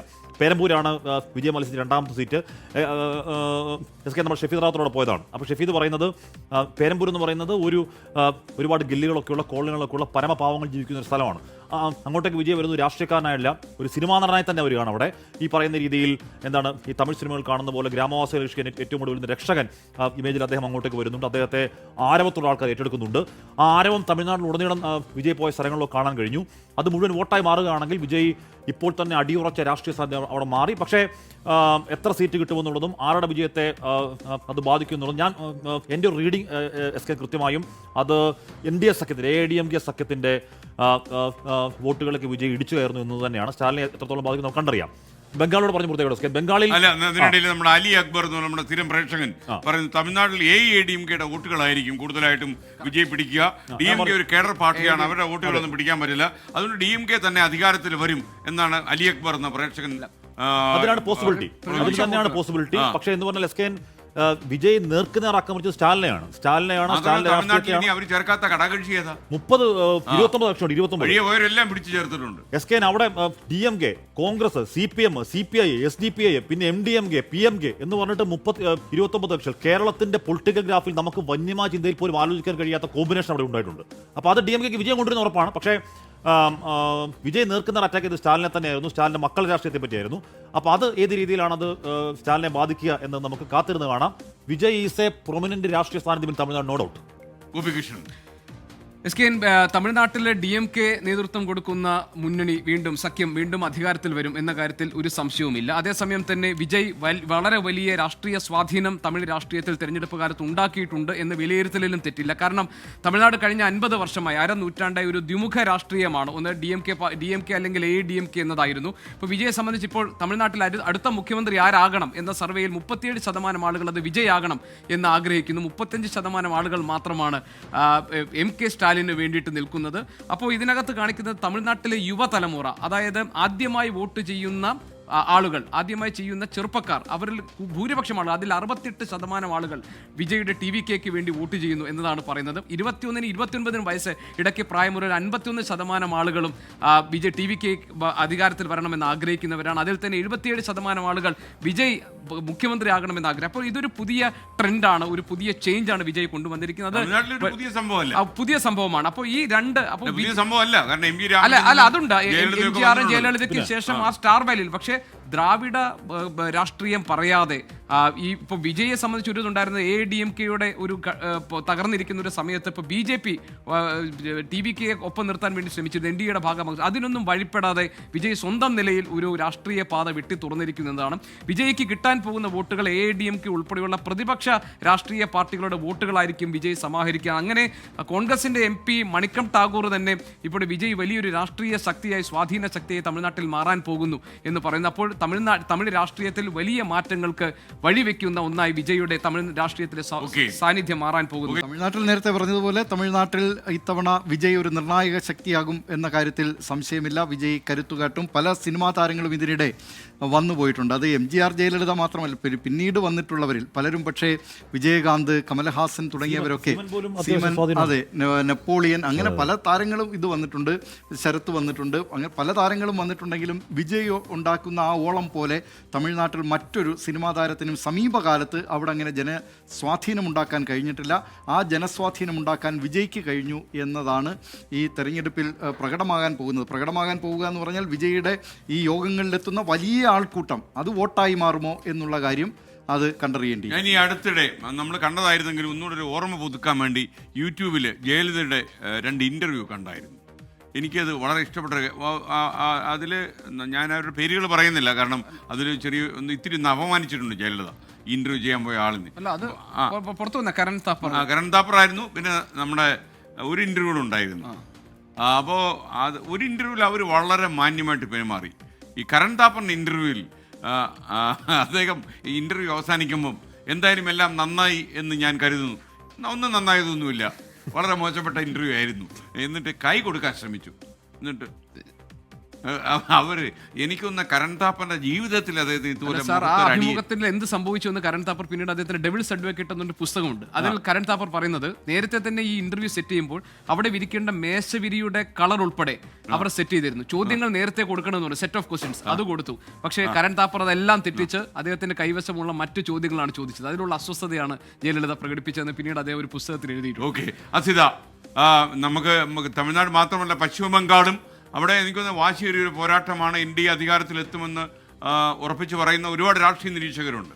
നമ്മൾ ബംഗാളിലേക്ക് പോകുന്നു. അതെ എസ്കേൻ, എനിക്ക് തോന്നുന്നു ഈ തെരഞ്ഞെടുപ്പിൽ വലിയ ഒരു അട്ടിമറിക്ക് എല്ലാ എക്സിറ്റ് പോളുകളും ഒരുപോലെ പ്രവചനം നടത്തുന്നത് ബംഗാളിന്റെ കാര്യത്തിലാണ്. അപ്പോൾ അത് എന്താകും എന്നുള്ളത് നമ്മൾ കേരളത്തിൽ നിന്ന് ബംഗാളിന്റെ രാഷ്ട്രീയ സാഹചര്യത്തെ വീക്ഷിക്കുമ്പോൾ കേരളീയർക്ക് ഒരുപോലെ തന്നെ ആകാംക്ഷയുള്ള ഒരു സംസ്ഥാനം കൂടിയാണ് ബംഗാൾ. പക്ഷേ BJPക്ക് വലിയൊരു അട്ടിമറി അവർ പറയുമ്പോൾ അത് എത്രമാത്രം അവിടെ പോസിബിൾ ആകുമെന്നുള്ളത് അറിയില്ല. അപ്പോൾ മമതാ ബാനർജിയുടെ കാര്യം നമുക്കറിയാവുന്നതാണ്. വളരെ സജീവമായി എല്ലാ മേഖലകളിലും അവർ ഉണ്ടായിരുന്നു. ഇപ്പോൾ കഴിഞ്ഞ ദിവസത്തിലടക്കം സ്ട്രോങ് റൂമിന്റെ വിവാദവുമായി ബന്ധപ്പെട്ടപ്പോൾ അങ്ങനെ ഒരു അട്ടിമറി അവർ അവിടെ പ്രതീക്ഷിക്കുന്നുണ്ട് എന്നുള്ളത് തന്നെയാണ് യാഥാർത്ഥ്യം. പക്ഷേ BJP അവിടുത്തെ പെർഫോമൻസ്, അതായത് കഴിഞ്ഞ തെരഞ്ഞെടുപ്പിനെ അപേക്ഷിച്ച് കഴിഞ്ഞ തെരഞ്ഞെടുപ്പിനെ അപേക്ഷിച്ച് മുൻ തെരഞ്ഞെടുപ്പിലേക്ക് എത്തുമ്പോൾ BJP വലിയ മാർജിനിലേക്ക് അവിടെ എത്തുന്നുണ്ട്. അപ്പോൾ ആ ഒരു പാറ്റേൺ തുടരുകയാണെങ്കിൽ ഒരുപക്ഷെ ഇപ്പോൾ പറയുന്ന നമ്പറുകളിലേക്ക് എത്താനുള്ള ഒരു സാധ്യത അവർക്ക് അവിടെ ഉണ്ട്. പക്ഷേ മമതാ ബാനർജിയുടെ പറയുന്ന നിലയിലുള്ള ഇടപെടൽ, പെർഫോമൻസ് അതെങ്ങനെ സ്വാധീനിക്കും, ബാധിക്കും എന്നുള്ളതാണ് ഏറ്റവും പ്രധാനപ്പെട്ട കാര്യം. പക്ഷേ നമ്മൾ ഈ തമിഴ്നാടിന്റെ രാഷ്ട്രീയത്തെക്കുറിച്ചൊക്കെ പറയുന്നത് പോലെ തന്നെ എനിക്ക് തോന്നുന്നു അതിനേക്കാൾ ഇപ്പോൾ അവിടെ വിജയ് വലിയ ഫാക്ടർ ആകുമെന്നൊക്കെ പറയുമ്പോഴും അത് എത്ര കണ്ടാകും എന്നതിൽ സംശയമുണ്ട്. മുഖ്യമന്ത്രി സ്ഥാനത്തേക്ക് കൂടുതൽ പേർ വിജയെ സപ്പോർട്ട് ചെയ്യുന്നു എന്ന് പറയുമ്പോൾ അത് മറ്റൊരു വികാരമാണ്. അല്ലാതെ വിജയ് എന്ന് പറയുന്ന TVK എന്ന് പറയുന്ന രാഷ്ട്രീയ പ്രസ്ഥാനത്തിലുള്ള വികാരമല്ല. ഓമനകൃഷ്ണൻ പറയുന്നു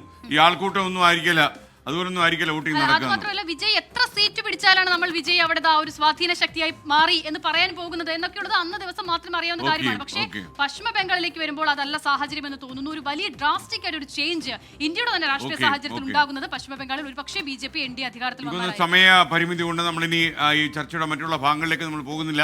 കേരളം ഉൾപ്പെടെ 5 ഇടങ്ങളിലാണ് തിങ്കളാഴ്ച വോട്ടെണ്ണൽ നടക്കാൻ പോകുന്നത്. അപ്പോൾ എന്തായാലും തിങ്കളാഴ്ച രാവിലെ 5 മണിക്ക് തന്നെ നമ്മുടെ പ്രത്യേക സംപ്രേഷണം ആരംഭിക്കും.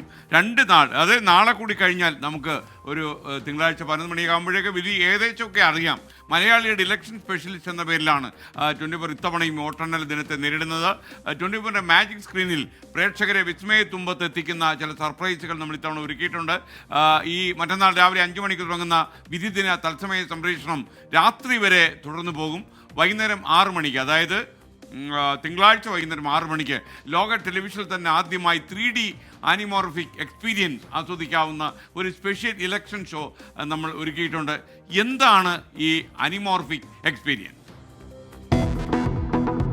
ഇന്ത്യൻ ടെലിവിഷനിൽ ആദ്യമായി live 3D anamorphic visuals experience 24-ൽ.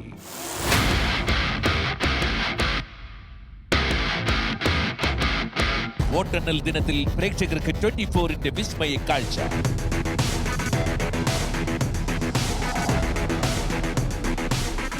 Vistara, augmented reality, virtual reality എന്നീ ദൃശ്യവിസ്മയങ്ങൾ പ്രേക്ഷകർക്ക് നൽകിയ 24 ഇത്തവണ അതിനൂതന സാങ്കേതിക തികവുമായി വരുന്നു.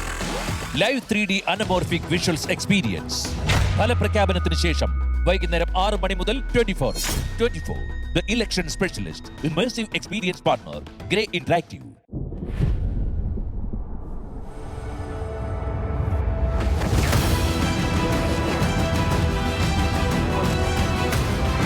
ജനവിധിയുടെ കണക്കുകളുടെയും കണക്കുകൂട്ടലുകളുടെയും ഹാർഡ് ഹിറ്റിംഗ് വിശകലനം, പൾസ് ഉയർത്തുന്ന ആവേശത്തിന്റെ ലൈവ് ട്രാക്കിംഗ്,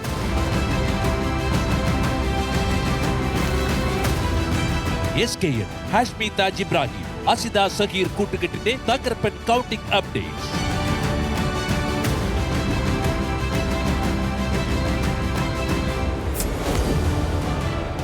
വിധി ദിനം മെയ് 4 തിങ്കളാഴ്ച രാവിലെ 5 മണി മുതൽ തത്സമയം 24-ൽ.